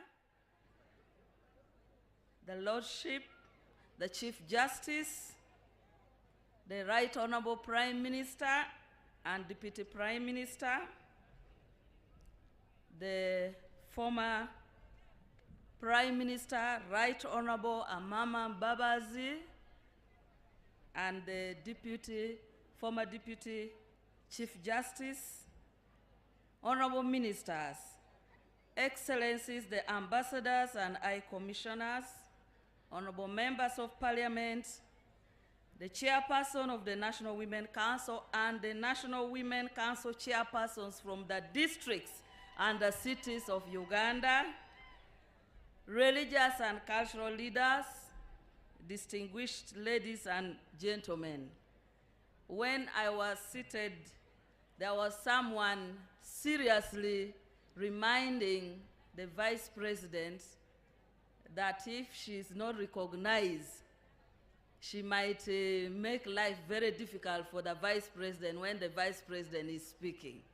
So can I recognize Acham Teddy, the elder, the friend to His Excellency the President, and the great mobilizers. You can stand there and wave. You can stand there and wave to the people, and you can go back. You stand and wave. I think people know Acham, especially those who come from Teso. If the president is somewhere and you don't find her, it might be, thank you, Acham. Okay. Your Excellency, the Vice President, it is my honor to welcome you in a special way as our chief guest today at the International Women's Day, as our Vice President and unable Vice President at that, who has chaired and steered the cabinet for all these 5 years we have been with you. Thank you for coming. Excellencies, International Women's Day is celebrated to remember the struggle that women and men throughout the world worked hard, struggled to achieve women's empowerment. It is a day that we celebrate the gains that we have made and reflect on the agenda that still remains to be done. We celebrate the struggle, the courage of all the women who are determined, the ordinary rural women who have worked tirelessly to feed their families, to educate their children, to anchor Uganda as a society, because without the family, Uganda does not have a foundation. And without the women, there is no family. So celebrate your day with the vibe, because you are the foundation of this country. This is a day we also call on action that needs to be done to accelerate progress for gender equality. In a special way, Your Excellency, the Vice President, on Friday, we had a very successful women convention that brought women from all the districts. The women chairperson of all the districts and cities were in this meeting. We had civil society, we had development partners. Again, yesterday, we had the Women Council meeting, and the chairperson has communicated most of the resolution. But Your Excellency, these two meetings had a resounding resolution that the women request you to pass to His Excellency the President, that the women of Uganda congratulate His Excellency the President for the win in the presidential election, and again, yesterday, to be the chairperson of the East African Community Summit chairperson, a well-deserved position, because His Excellency the President is always talking about East African integration and African integration. We request you to pass the congratulations of the women of Uganda. Your Excellency, the women's agenda in Uganda has traveled a remarkable journey from grassroots activism, where the first Women's Day was celebrated in 1984 in State House, just in State House. But today we celebrate it as a day that we have had a long journey of over 40 years, and we have achieved much that requires us to celebrate today. That journey has not been a journey that many of us have earned on a silver plate. The women has earned with struggle, with caucusing, with engagement. And therefore, at the heart of this has been education for the girl child. I think majority of us seated here today, if not for education, we will not be where we are. So at the center of that is education and economic empowerment for women, which we have achieved much.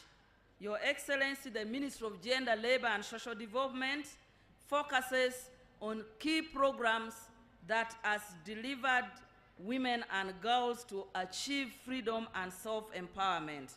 We are coordinating efforts with the ministries, development partners, civil society organizations, and the private sector to achieve the goal of women's empowerment. We are dedicated to promoting programs that eliminate poverty, empower women economically, and ensure that women's standards of living are improved, because we believe that economically independent women can challenge discrimination and protect themselves and their children from injustices. Your Excellency, some of the key programs that the Ministry of Gender, Labor and Social Development has driven and achieved includes Uganda Women's Entrepreneurship Program. When you were at the exhibition, you saw the number of women exhibiting because of the money supported through the government program called OWEP. We have the YLP, the Youth Livelihood Program, where the young women have also benefited. We have the program called Youth Venture Capital Fund. We have a program which is also called Jua Kali, which supports women and youth with capital to start their businesses. And I want to request the women who have benefited from GROW. They are here because a lot of times people are saying that GROW is not so much known, but can we have the women who have benefited from GROW to stand up? The GROW women, they are here. The GROW loan, unfortunately, is only for women who have businesses and want to grow. Thank you. We also brought to Cabinet the program of ensuring that the PDM was engendered by reserving 30% of the PDM money for women. And indeed, Cabinet agreed and integrated the quota of 30% of all the money under PDM to be reserved for women. The statistics, Your Excellency, that we are now having is that PDM women have benefited now more than men. At 51.7% of the beneficiaries are women. So we want to congratulate His Excellency the President for the PDM, and all of us under the leadership of Right Honorable Prime Minister. She has been ensuring that we monitor PDM and ensure that all the money is being utilized correctly. Today's theme, scaling investments. Scaling investments to accelerate justice for all women and girls is very, very vital for all the women seated here, irrespective of your education. Because I know most of the women, one way or another, has faced gender-based violence, whether physically or psychologically, more than the men. Therefore, we celebrate some of the achievements that have been encountered in justice sector, the establishment of specialized courts for gender-based violence cases, introduction of community-based paralegals, which has improved access to justice, legal aid services that has been expanded up to the rural area. Many people are accessing justice through our partners like FIDA, training of justice law and other sector actors, where handling of gender-based violence cases has been enhanced, political participation of women that has enabled Parliament to enact laws that are supported and enhance women's economic and social justice. Some of these laws are very important, and I want to highlight, we have been at the center of some of these. The Equal Opportunities Act of 2010. This act gives effect to the state's constitutional mandate to eliminate discrimination and inequalities against any individual or group of persons on the ground of sex, age, race, color, ethnic origin, tribe, birth, creed, or religion.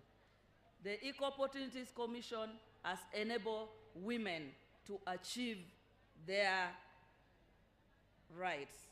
Persons with Disability Act, the Children's Act as amended, and the Older Persons Act, all this act protects the rights of persons with disability children, and older persons. The Public Finance Management Act of 2015 places gender and equity at the heart of Uganda's microeconomic policy by acquiring and ensuring that all ministries, departments, and agencies and local governments integrate in their plans and budgets priorities of women. And when you do this, your budget cannot pass in Parliament. And with this, the Equal Opportunities Commission and Ministry of Finance issue what we call the Gender and Equity Certificate, which provides accountability mechanism that ensures public resources are allocated fairly and inclusively, therefore enhancing economic justice for women. The Employment Act of 2006 and the regulations requires that all employers with more than 25 employees put measures in place to prevent workplace violence, ensuring fair work environments and giving workers legal ground to seek redress, and ensuring that in offices they display gender and sexual related violence policy for anybody to read. So this has also enhanced and accelerated justice in areas of employment. The Land Act, as amended, safeguards the rights of women, children, and persons with disability in relation to customary land while restricting transfer of land without spousal consent.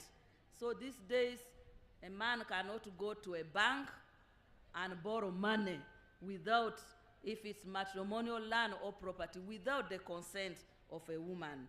These provisions protect women from dispossession, uphold their property rights, and provide legal mechanism to challenge unfair practices, accelerating access to justice in land ownership and inheritance. The Succession Amendment Act of 2022, one of the most important legislation that we can cite for justice. This has advanced access to justice by aligning succession law with constitutional provisions on gender equality, by ensuring fair distribution of property to both male and female dependents. So if you now have children and you die, this law will say all your children, the property will be divided equally. It also recognizes spouses in the distribution of property of the disease. It also refined the definition of customary heir or heiress to remove discrimination. In the old law, it was only the heir. Now, in this amendment of 2022, it is heir or heiress. So, if somebody dies, you can now leave even your daughter as your heiress. It used not to be. This is very important. The Act strengthens women's ownership rights and security of tenure, protect women and girls from dispossession and gender-based violence, while giving very clear legal grounds to claim inheritance and property rights. In doing that, this is one of the law that has dismantled long-standing barriers in succession matters and accelerated access to justice for women and girls across Uganda. Other laws like Domestic Violence Act, Female Genital Mutilations Act, Prevention of Trafficking in Persons Act, all these laws enable women to enjoy their rights and removes the social norms, for example, of making traditional practices like female genital mutilation to be recognized, and now it is outlawed. Institutionally, Your Excellency, the government has established special units that have reinforced justice, law and order, ministries and agencies on access to justice for women and children. These include Gender and Children Desk within Uganda Police Force, Gender, Children and Sexual Offences Department at the Office of the Director of Public Prosecution, Gender Focal Judge at the Judiciary, and the family and children courts that use gender-sensitive and child-friendly procedure in adjudication of cases. The Ministry of Gender, Labor and Social Development is working with partners and institutions to ensure better coordination in handling cases affecting women and girls. The ministry has strengthened also collaboration with partners, and I want to thank our partners who just spoke here, the European Union, the Netherlands, Sweden, and Austria, and other non-state actors. We are delivering gender equality and empowerment of women and girls with the support of UN Joint Program on Prevention and Response of GBV. The government has handled special court sessions in most parts of the country for offenses of murder, aggravated defilement, rape, trafficking in children and persons with disability, with a view of fast-tracking and hearing gender-based cases in a way that does not cause backlog. The special court session has contributed to reducing case backlog and great improvement in conviction rate, especially capital offenses such as aggravated defilement, murder, GBV, rape, and so on. The Ministry of Gender has successfully implemented programs for reduction of gender-based violence.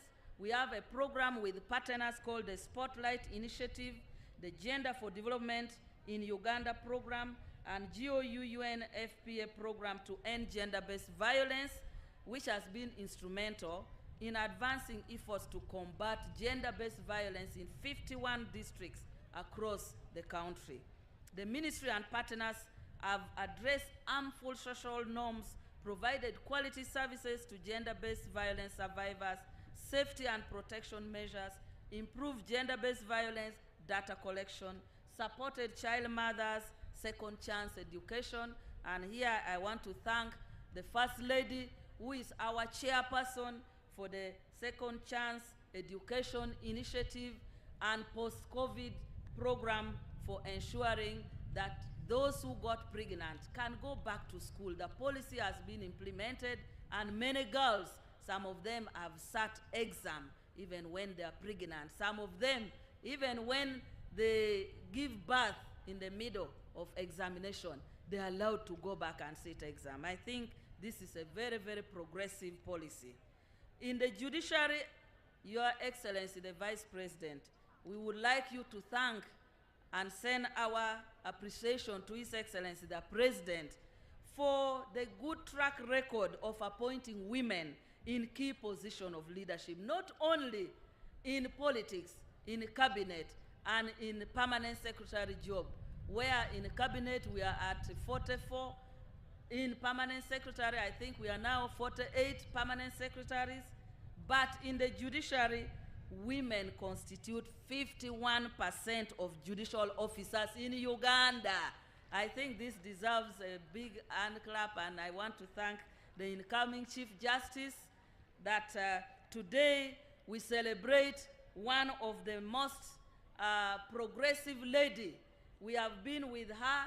She has been presenting every year when we go to New York to account to the UN the contribution of Uganda, the achievement of Uganda. We have been traveling with her, and she has been talking about sexual and gender-based violence cases.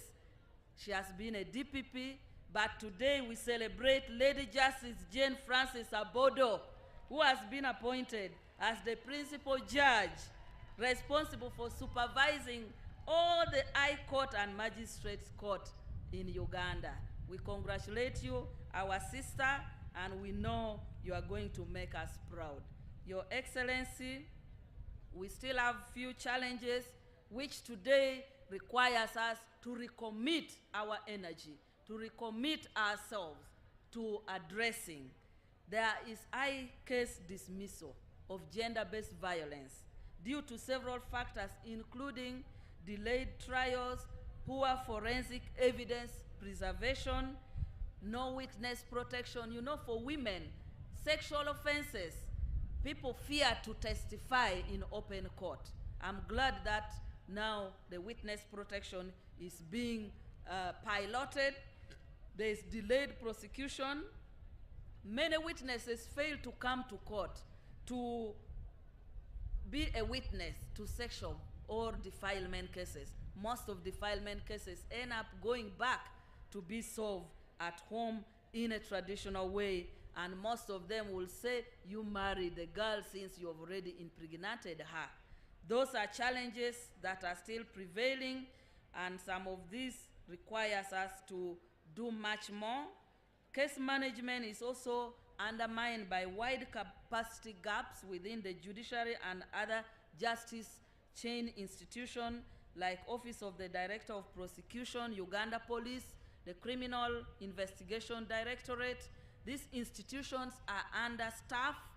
They don't have enough financial budget. In most cases, when you have a case, you go to police, police might not even have fuel to go and start investigation. So we require that we need to ensure staffing and also financing so that women who cannot afford will have quick and efficient response to all the cases. There are still laws and practices in Uganda that discriminate against women. The marriage and divorce issue, ownership, land and property, we need to hype and make sure that the laws are implemented. Negative social norms which conflict with the laws. Practices like child marriages. I always see Honorable Peace struggling to run around because somebody has called and said they have just married, or they are forcing a girl to get married and she's 14. And these cases are very, very common, especially in Western Uganda, particularly in Ankole, because the girls, they drink milk, they look very healthy, and somebody who is 13, 14 is being forced to get married. So these cultural, customary norms are still persisting, which requires work. Female genital mutilation, although there is law, there are still people who strongly believe that if you don't undergo that initiation, you are not a woman. So even for educated women, they will fear to talk about it because of the culture.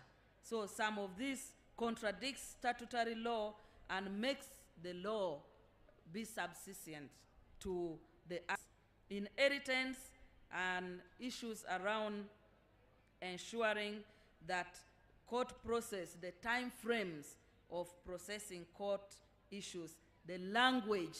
Sometimes these women, they don't know the official language in court. So issues of language, issues of sign language still limits access to justice for marginalized groups and uneducated groups, and economic barriers undermines women's access to many issues around justice. Your Excellency, I want to conclude by saying government of Uganda has made a lot of progress.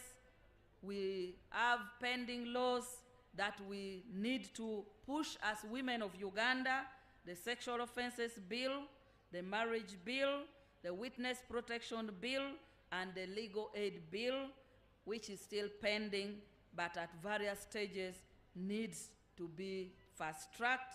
The justice sector needs to take deliberate efforts to clear case backlog on defilement and aggravated defilement and gender-based violence. And the judiciary will have to work hand in hand to simplify the processes of the court, to make it more friendly to the women and make the victims have support for witness protection, and all the other reforms that are within the judiciary. We will work hand in hand with the judiciary to ensure that we make these reforms so that access to justice is achieved for all women and girls. With that, Your Excellency, I want to conclude by saying the women of Uganda stand firmly in support of the vision of His Excellency the President and yourself, the strategic plan for development, and that through investment in key economic sector and essential services, justice for women will be delivered. We thank His Excellency the President for the political will that has created opportunities for women and girls to enjoy their rights. And with that, I want to thank you for your continued commitment and grace and hard work that has made Ugandans know that when you put a woman in a position, the woman performs. Your Excellency, you have performed as a Vice President. When you go out there to represent His Excellency the President abroad, we see you, how graceful you are. You have made women proud. I thank you, and with that, I want now to take the singular honor to invite you, Your Excellency, to deliver your speech and address the nation. Thank you for God and my country.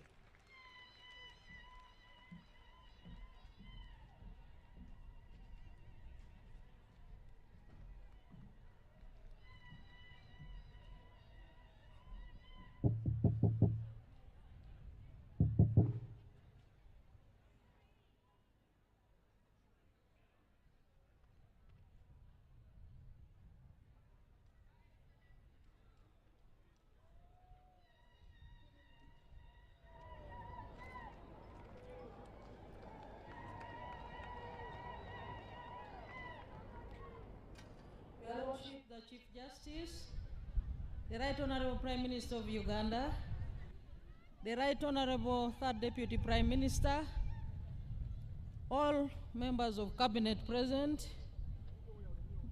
Your Lordship, the Principal Judge, Excellencies, the Ambassadors, High Commissioners, members of the Diplomatic Corps, colleagues, members of Parliament present, the religious leaders, the cultural leaders, the former national leaders, notably the Right Honorable Mama Mbabazi, His Lordship Stephen Kavuma, General Kale Kaihura,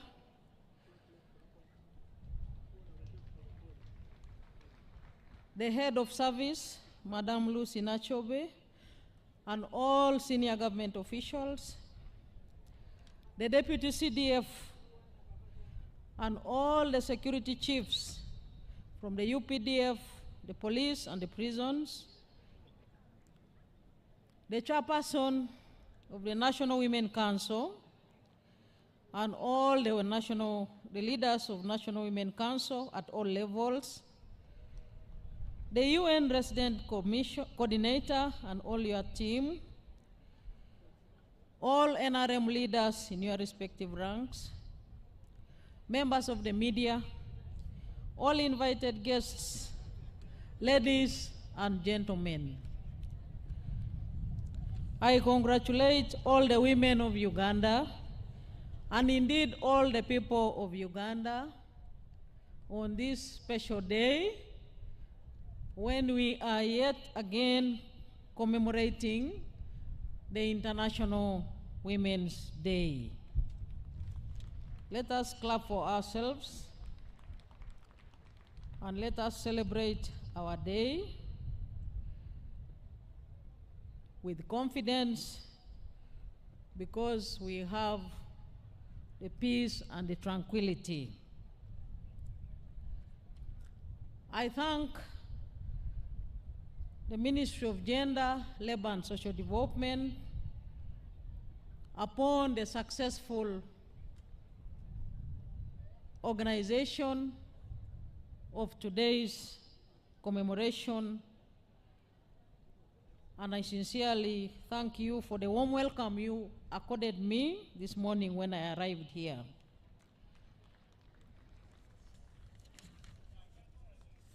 I bring you warm greetings from His Excellency General Yoweri Kaguta Museveni, President of the Republic of Uganda, and Mama Janet Kataha Museveni, the Minister of Education and Sports.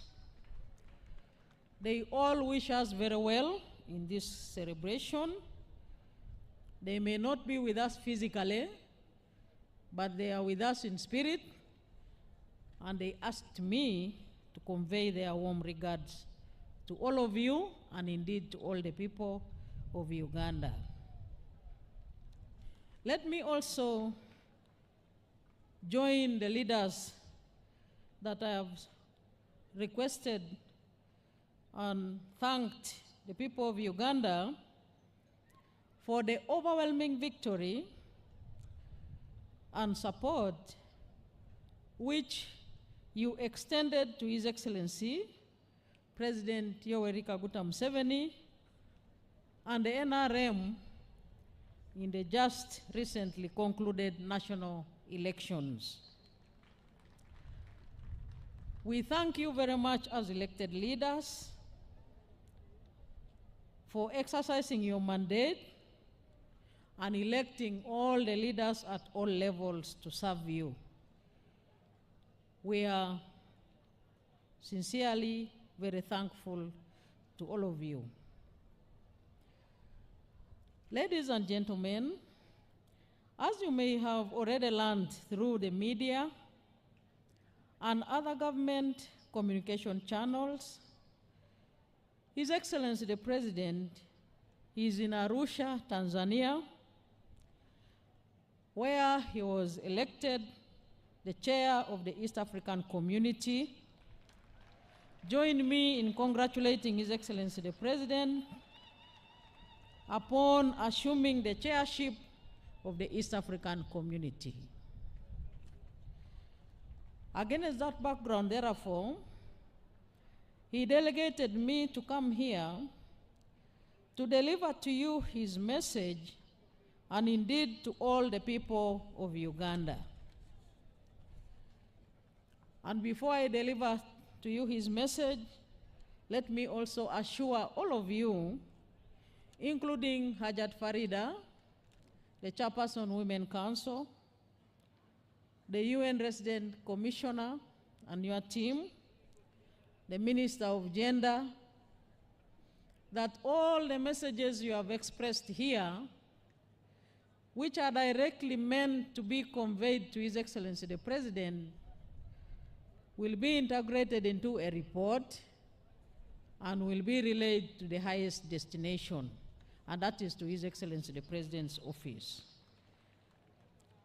I shall promise you that as a woman, we shall pursue for the feedback together up to the logical conclusion. I thank the parade commander and her team for putting up such a spectacular march past parade. Thank you very much for entertaining us, including the members of the band. Let me now read to you the message of His Excellency the President. I thank the exhibitors when I was going through the stalls, and they are demonstrating that a lot of progress is being made in wealth and job creation through government programs. The message of His Excellency the President goes as follows. Fellow countrymen, countrywomen, and especially the Bazukulu, the International Women's Day is an opportunity to recognize and celebrate the significant role played by women and girls in our families, local communities, and the country at large. I therefore want to thank you all for using this occasion to highlight the contribution of women and girls in all the spheres of life. This year's celebration is being held under the theme, Scaling Up Investment to Accelerate Access to Justice for All Women and Girls in Uganda. The real key to development lies in cultivating the inherent potential of all people, both men and women. In 1986, when the NRM came to power, we were able to observe that although women formed more than 50% of the total population of 14 million Ugandans, their full potential was not fully realized on account of their lack of education, lack of opportunities, chronic ill health, and early death. Women were trapped in a very disadvantaged position, despite the fact that they were at the center of the subsistence economy, and also provided at least half of the labor for producing the few cash crops. The NRM fought the suppression of women and other groups that faced marginalization on account of historical and cultural factors by doing the following. First and foremost, guaranteeing education access for all at primary, secondary levels, i.e., UPE and USE. This was a fundamental empowerment of the girl child because once somebody is educated, he or she cannot easily be suppressed. That was the real beginning of our reforms. In the past, when the family had to make a choice because of limited family income as to who should go to school, it would be the girl child who stayed home, while the boy child attended school. Therefore, when we introduced free education for all, those who benefited in a special way were the girls because they are the ones who are kept at home as the resources were concentrated on the boys. It is a mother's level of education and access to information which will decide whether or not she will go for a tetanus vaccination in pregnancy, whether a trained person will be present at birth, whether she knows about the advantages of breastfeeding, whether foods will be cooked in the most appropriate way, whether water will be boiled and hands washed, whether bouts of diarrhea will be treated by administration of fluids and foods, whether a child will be weighed or vaccinated, and whether there will be an adequate interval between birth. Therefore, education and skilling of the girl child is an effective method of empowering not only women, but the entire society. Secondly, we introduced positive discrimination in favor of women to bring the women to the fore. For instance, for university entry, we have the 1.5 additional points given to girls. Women are free to stand for any elective office, but they also have additional seats which they compete for.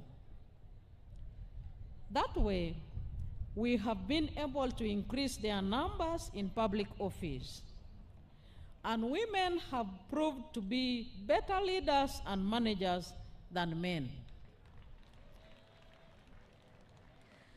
During our resistance against dictatorships, we treated everyone equally. And I found the women to be much more resolute than many men. Thirdly, in order to provide justice to women, we introduced big punishments for rape and defilement. This was aimed at protecting the women who are the victims of these crimes.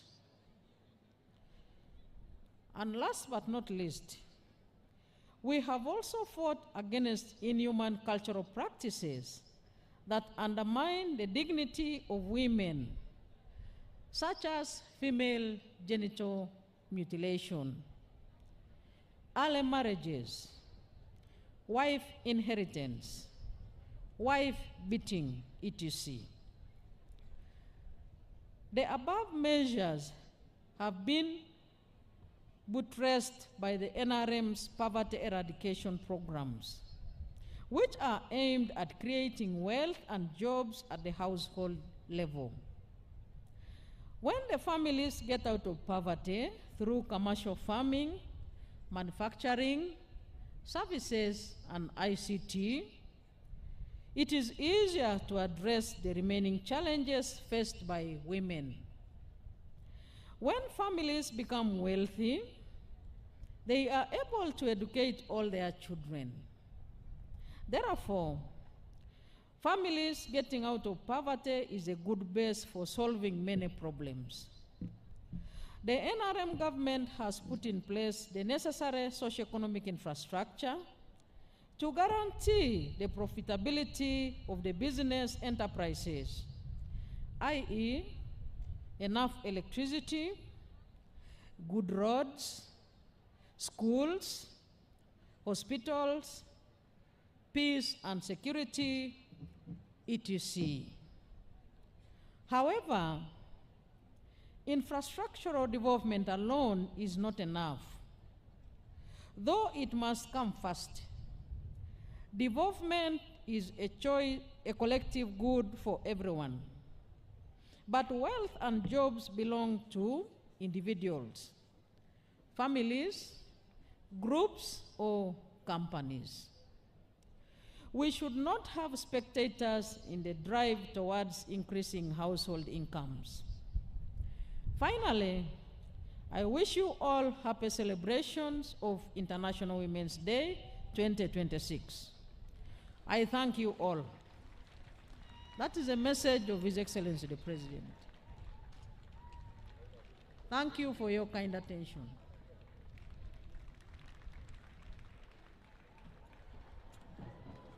Thank you so much, Your Excellency the Vice President, for delivering this very pregnant message from the President. Your Excellency the Vice President, I would kindly request you to allow to launch 3 very important strategic programs: the second National Action Plan on the Elimination of Gender-Based Violence 2026-31, to launch the Uganda Gender and Equality Climate Action Strategy 2026-31, and launch the National Strategy on Ending Female Genital Mutilation 2026-31. These important documents are here with us, and we beg you kindly to launch them today as we celebrate this International Women's Day. Along with the launch of the Vice President, I'd request the Country Director, UNFPA, Action Plan, BRAC, and the Minister of Gender, Labour and Social Development, and the Permanent Secretary to be around to witness this launch. FAO should also be there to represent the launch of the Gender Equality Strategy for Climate Action, and Ministry of Water, Environment, plus Ministry of Gender, and the Prime Minister. We request that you all stand on that line as we launch these very important actionable strategies. We shall begin with the launch of the second National Action Plan on elimination of gender-based violence.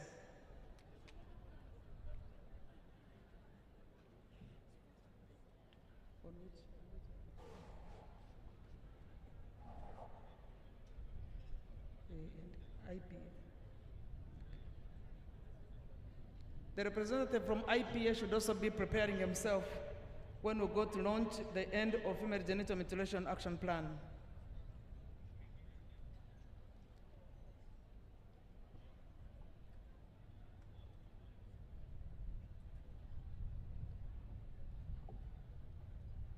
Your Excellency,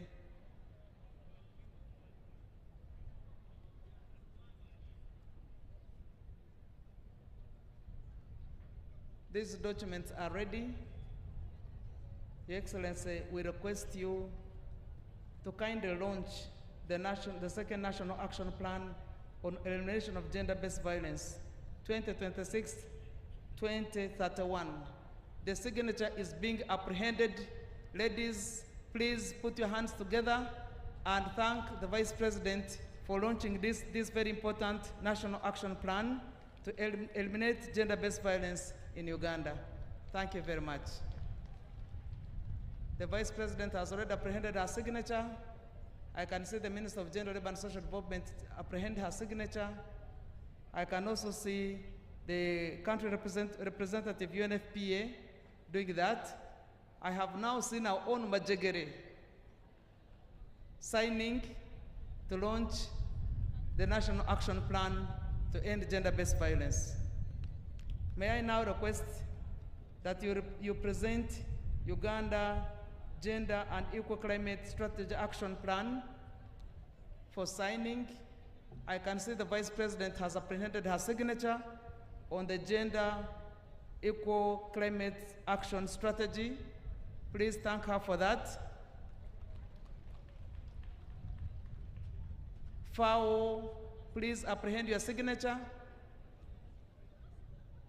Our own Prime Minister, the Right Honorable Robin Anabanja Majegere, has also apprehended her signature.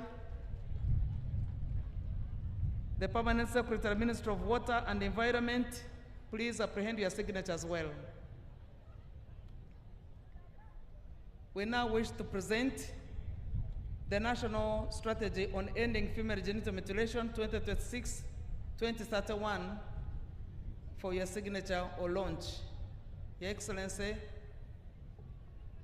thank you so much for apprehending your signature on the National Strategy on Ending Female Genital Mutilation 2026-2031. I would also request FAO representative, our own Prime Minister is also apprehending the signature. FAO, please sign on that launch.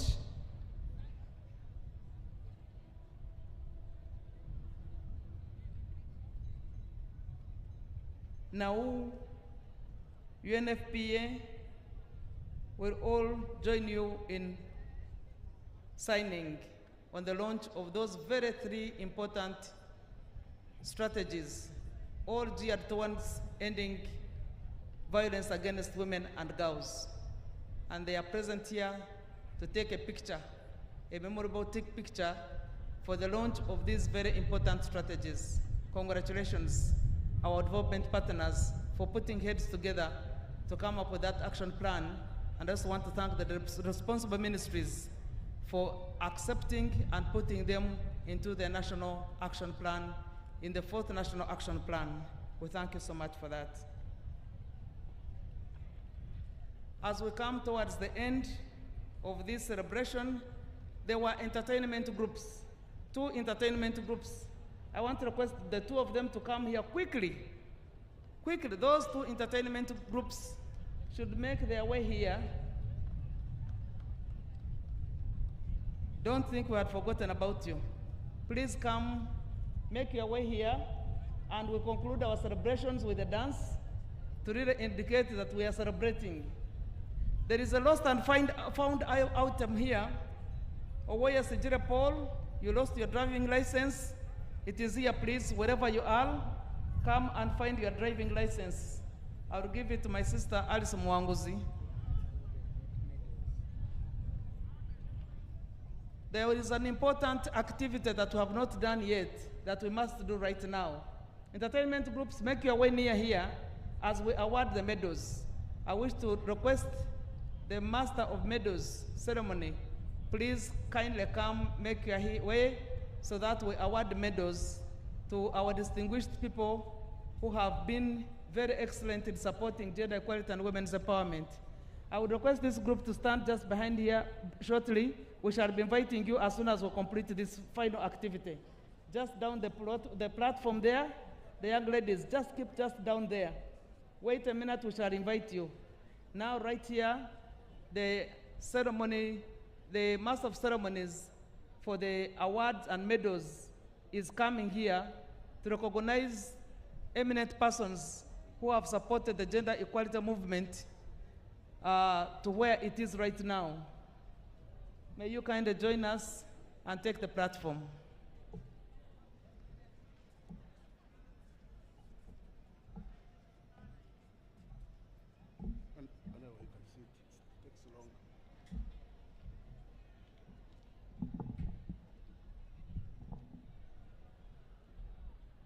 Your Excellency the Vice President, I request to proceed riding on the protocol already ably laid down by previous speakers.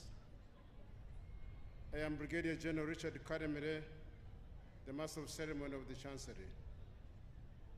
On this occasion, when we celebrate the International Women's Day, His Excellency the President and Fountain of Honor has pursuant to Section 18 of the National Awards Act 2001, Section 3, awarded medals of various categories to the following 34 distinguished persons. The National Independence Diamond Jubilee Medal. Recipient number 1 is Ms. Naumo Juliana Akorio from Kabong District. Ms. Akorio is a specialist in culture, gender, intangible cultural heritage, and community development. With over 36 years of experience in cultural heritage, she has led the formulation, design, and implementation of culture and creative industry programs at the national level. She serves as the national focal point for the 2003 and 2005 UNESCO conventions. She has served the government of Uganda and the ministry with distinction, and as a head of department, she supervised and mentored staff and provided strategic leadership in culture and family affairs. In 2014, she documented over 65 cultural practices among 4 Ugandan communities: the Alur, the Ik, the Basongora, and Acholi. Next is Ms. Samari Wakoli from Bari District. Ms. Samari Wakoli is an Assistant Director of Public Prosecutions at the Office of the Director of Public Prosecutions in Uganda, where she has served for the past 20 years. She has successfully prosecuted high-profile capital cases before the High Court, the Court of Appeal, and the Supreme Court, ensuring justice for victims through all appellate levels. Under her leadership, the ODPP has established 14 special child-friendly rooms. She has played a key role in training police officers on conducting effective investigations, probation officers on supporting victims throughout the justice process, and other stakeholders on handling child-related SGBV cases. Next is Ms. Rita Achiro Lakol from Padre District. Ms. Achiro Lakol is a social development practitioner with additional training in business administration, finance, and accounting. She has 27 years of professional experience and currently serves as the Executive Director of the Uganda Women's Network, the leading national women's rights network in Uganda. Through her leadership, she has coordinated and strengthened the capacities of women leaders across the country in elective politics, public service, the private sector, and civil society. Ms. Akiro Lakor is a nationally and internationally recognized women's leader. She currently serves as the chairperson of the African Women Leaders Network Uganda chapter, an initiative of the African Union. Next is Engineer Namagerwa Prisla Rita from Bukomansim District. Madame Priscilla is an experienced telecommunications engineer with 27 years of professional experience in the engineering sector. She is well versed in the day-to-day operations of modern communication systems and currently serves as a senior officer for telecom authorization at the Uganda Communications Commission. Madame Priscilla led a major UCC project to migrate Uganda's fixed numbering range from 5 and 6-digit numbers to a standardized 7-digit format. Next is Ms. Nachibuka Maxensia Akirambure from Masaka District. Madame Maxensia is a development practitioner with a strong focus on women-led and women-centered initiatives, social justice, and community health for women and children, particularly in the context of HIV/AIDS. Her work emphasizes women's economic empowerment as a pathway to emancipation and increased participation in political and decision-making spaces. Next is Dr. Joyce Namiro Tamare from Rengo District. Dr. Joyce Namiro Tamare is an impact and social investment specialist, governance and strategic leader, financial management professional, and sustainability expert committed to transforming lives through social enterprises across Africa and globally. Next is Ms. Rita Mitara Baraka from Kampala District. Rita Mitara Baraka is a seasoned professional with extensive experience in governance, risk, and financial management. She's a fellow of the Association of Chartered Certified Accountants and an honorary fellow of the Uganda Institute of Banking and Financial Services in recognition of her significant contribution to Uganda's banking sector. Next is Ms. Kasenene Elizabeth. Elizabeth Kasenene is a Ugandan architect and development professional whose career reflects a strong commitment to innovation, women's empowerment, and sustainable growth.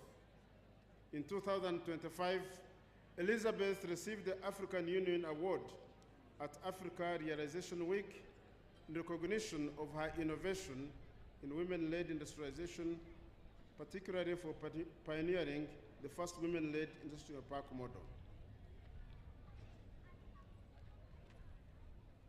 Next recipient is Dr. Patricia Atim Podong from Gulu District. Dr. Atim Podong is a Ugandan academic, human rights activist, and practicing advocate with extensive expertise in human rights law and governance. Next is Ms. Robina Rubimbwa of Mbarara District. Ms. Rubimbwa is a seasoned communicator, policy translator, and women's peace builder with more than 4 decades of experience in education, public service, civil society leadership, and national and international peace building. Next is Honorable Ms. Adrien Kobsinje from Bushenyi District. She's the chairperson of the National Resistance Movement Women League and a member of the Central Executive Committee. Honorable Adrien strongly believes that women are central to Uganda's transformation. She holds that empowered women build strong households, strong households build stable communities, and stable communities build strong nations, positioning women as custodians of Uganda's economic transformation for generations to come. She supports women farmers and grassroots entrepreneurs through mentorship, advocacy, and financial inclusion programs. Next is Ms. Lilian Byarugaba Adriko of Kampala. Madame Lilian is an enrolled advocate of the High Court of Uganda with over 19 years of experience in public service and the development sector, specializing in legislative drafting, policy formulation, and administration. Other recipients are Ms. Agnes Ksembo from Rubirizi District, Ms. Namubiru Sylvia Mukasa from Kalungu District, Ms. Mary Mukasa Kalyango from Rural District, Ms. Naba Wumuka Jen Chadondo from Wakiso District, Ms. Kundakwe Rebecca from Bushain District, Ms. Narman Sania from Wakiso District, Assistant Commissioner Kasoro Yahaya, Sergeant Natimo Cecilia, Mrs. Chokwijka Immaculate,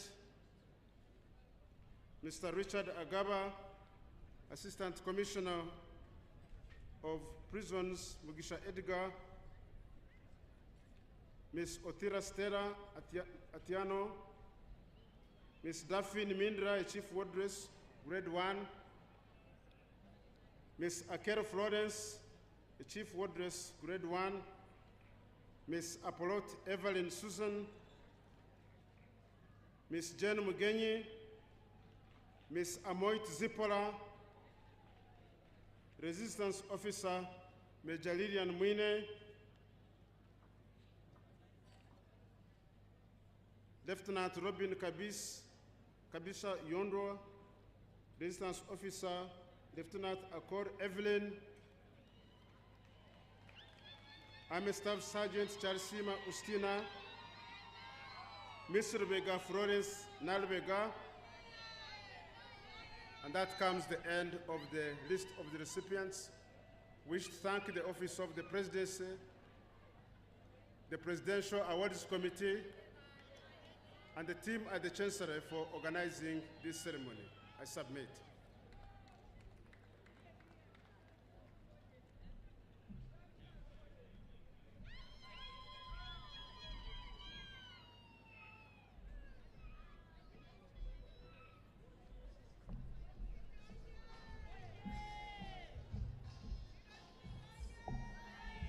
Thank you so much, Master of Ceremonies of the Chancellor of the Ward of Meadows, for the role well played and for organizing our eminent persons that we have pursued the gender equality agenda with. I would now wish to humbly invite the team which is ready to entertain us. There are really only 2 groups, and these young women, it is something that inspires them to participate on such a platform. Your Excellency, I beg that you allow us, these 2 teams, to come. As they come, I would wish to recognize Professor George Lenden Ofram, the Chancellor, the Professor of Gulu University, and the staff. They came all the way from Gulu. There are many, and they brought a very big team. Thank you so much for coming here, and thank you for celebrating with us. So the Winterland Primary School, big important women here, please take the floor and entertain us.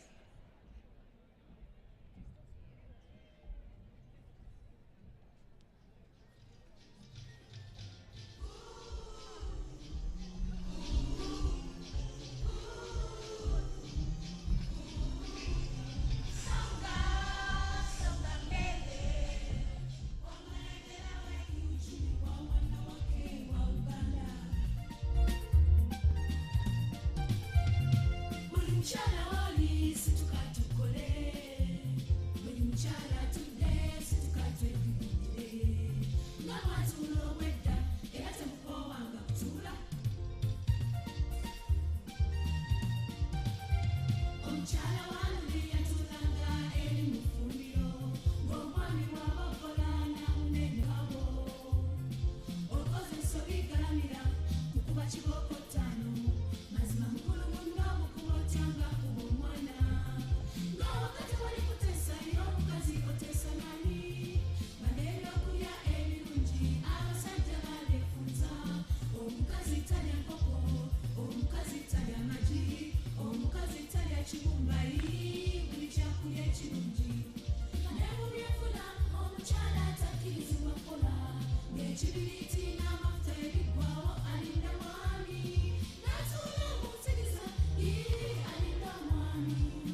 Winterland, please may you head way to the Vice President and take a picture with her.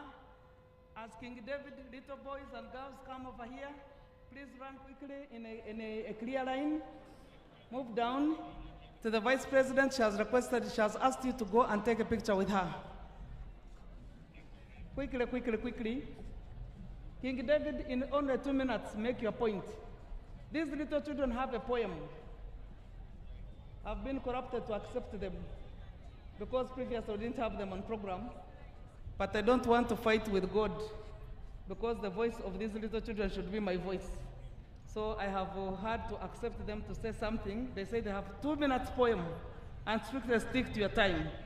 Please make way. Start.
Thank you, Excellency, for accepting these other little children also to come and take a picture with you. Please make way to the Vice President.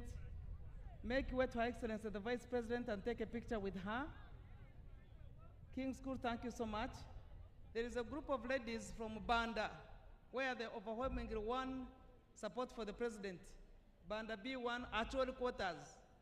There is a group of women here who say if they are not allowed to dance, they will feel their energy was put to waste. So please come and celebrate with us. And thank you for supporting the NRM.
a powerful dance.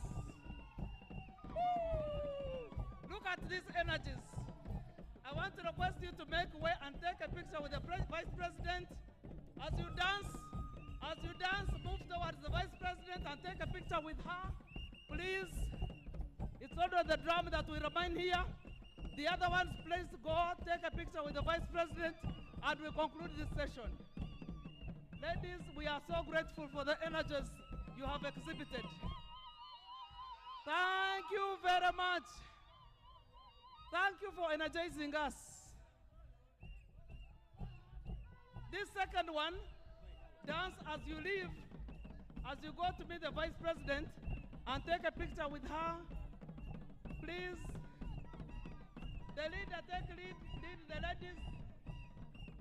The leader, please, lead the ladies in the procession to the Vice President's tent and take a picture with her.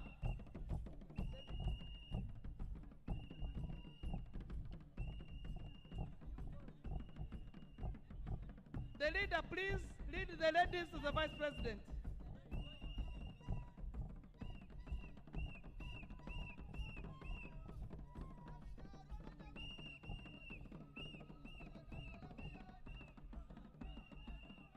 Please clap for them. If you can't dance like them, at least give them a clap and re-energize them. Only the drums should remain here.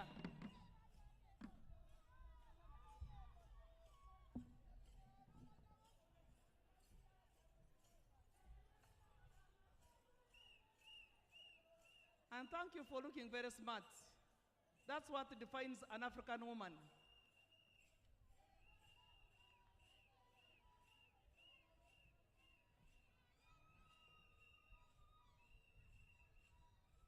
Let the drums stay.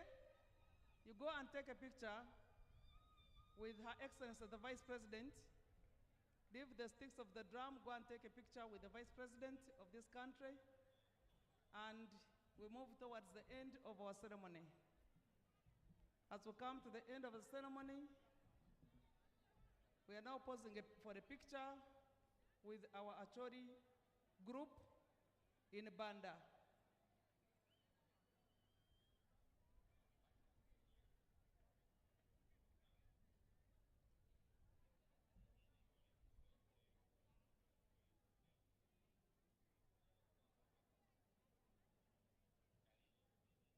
Perfect picture. They're already showing signs of the NRM support. Congratulations. Thank you for making us proud in Kampala. Congratulations. And now we call upon the band to lead us into the anthems.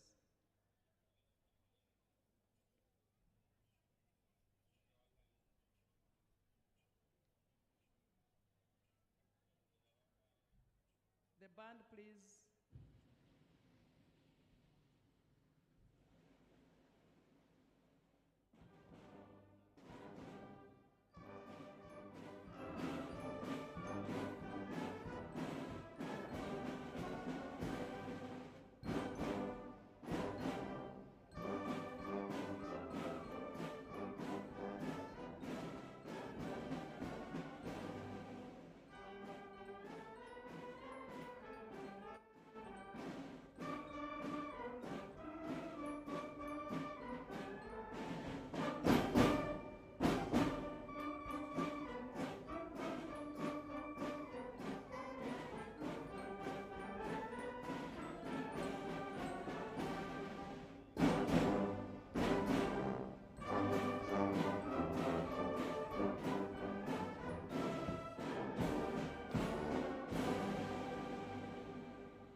the band for taking us through. We have come at the end of today's ceremony. We want to thank Your Excellency the Vice President for accepting to be with us.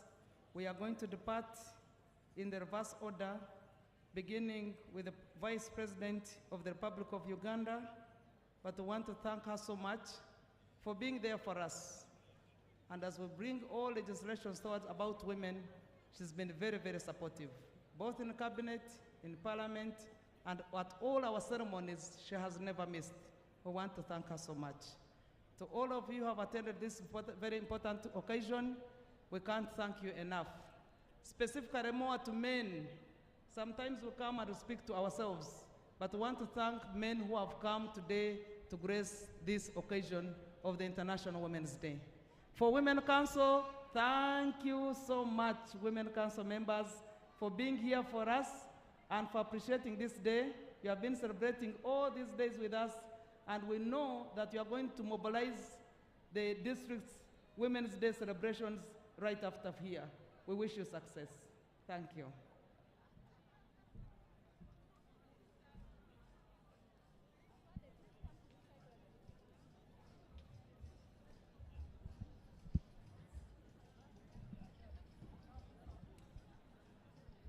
We also wish to thank our development partners. Our development partners, thank you for working with us this journey. All right. Thank you so much for watching UBC TV and following the event as it has been. That is the 8th of March 2026 as we celebrate the 42nd Women's Day as Uganda. Many speeches have been given, many speeches have been told, lots of stories have been told, a lot of performances have taken place. But before I even go any further, my name is Julie F. Nantaba, and I've been covering this event with Jen Nyiramjusha. You will be getting from her and hearing from her as well. But some of the speeches and highlights from on there is recognizing the loopholes that still exist in the movement to empower a woman, and some of which, as for example, stated by Hajat Farida Chibawa, that is the chairperson of the National Women's Council. She recognized the fact that increasing teenage pregnancies still exist, as well as gender-based violence is still on high, and child marriages still remain. Information limitation to women is also still a problem on there. Some of the diplomats also mentioned that access to justice is not a privilege, it is rather a right, and the GBV crimes indeed still high, and the fact that access to justice should go beyond legislation.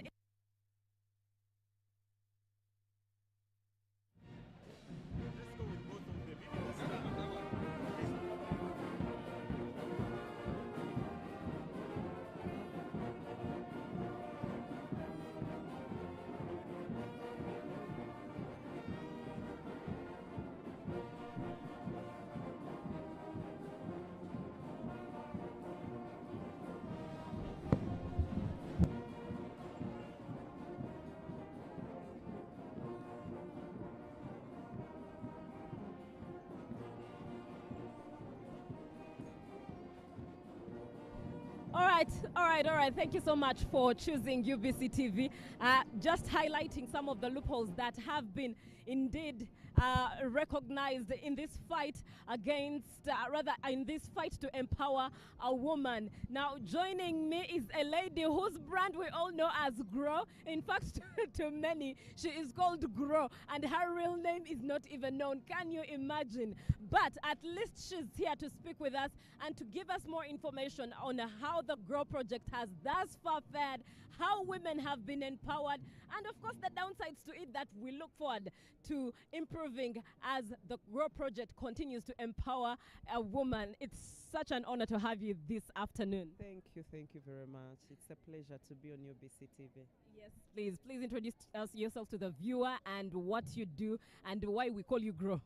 My name is Ruth Aisha Kasolo, and I coordinate the Grow project at PSFU. I mainly look at the loans for the women, but Grow is bigger. Grow is bigger than the loans. We have been training women on a number of areas on managing their businesses. The Ministry of Gender has been working on supporting infrastructure for the common user facilities, And also we are now launching an apprenticeship program for women. It is starting anytime. We will also be supporting women that have innovative products soon. So a lot is happening. And I think that today for this event, we've had over 500 women coming here who have benefited from GROW to show the world that indeed women are getting money from GROW, small and large women. We have those that are getting 5 million, 20 million, 100 million, and 200 million. And I think what has also happened is that for now, right now, we've also managed to reduce the minimum loan for the GROW to 2 million to ensure that the women in rural areas that are doing business, you know, GROW is for business, it's for women in business, it's not for everybody. For everybody can go to PDM, but not everybody can come to GROW. Every woman that has a business that qualifies for GROW can come to GROW. And if I may chip in, you will forgive me, just to ask the very same question in there. Why was it arranged like that? Just for our viewer to understand why it's for business-oriented ladies alone. It's because there were so many programs for women where they would access financing, and then what happens that when a woman transforms, if you start growing, you want to be a little bit more independent. You want to access more money. You want to have a conversation and a relationship with a bank. So now the GROW program gives you a chance to create a relationship with a financial institution to prepare you, because after GROW you can now go for UDB loan, a bigger loan. We want women to start thinking big. We are not meant to only borrow 500, 200, 100, you know, borrow from a box. No. We want women to transform from micro to small, small to medium. We are supporting women to also formalize. And what we are seeing is that now we are seeing women that are graduating from 2 million, 1 million, 500 to now getting 20 million, 50 million, 100 million, and 200 million. And the interest rate is 10%. Now, the people might say that, you know, what about those that where banks are known? We are now onboarding. We've onboarded circles like Ebo Circle. We will have Coach Goma anytime. We'll have Arova Circle. We'll have Koboko Circle in those areas where it is so hard for women to access loans. We've also onboarded Pride Microfinance, Yoga Ford and Opportunity to work in the areas where we thought women were not accessing the banking services. And right now, as I speak, for refugee hosting districts, women can even access up to 1 million as an entry minimum loan. But what is important is that we want to see a woman who has a business that can contribute to the development of this country.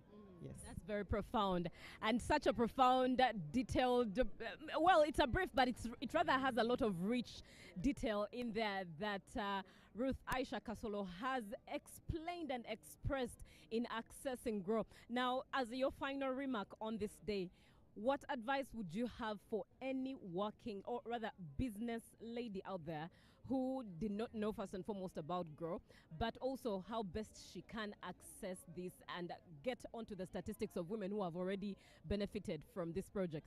I want to tell women in business that are watching me that the GROW funds are available. It might not be enough for everybody, but we are pushing to ensure that going forward, government can look at this as a large fund for women. Contact your bank. We have now 14 financial institutions. The number has moved from 6 to 14.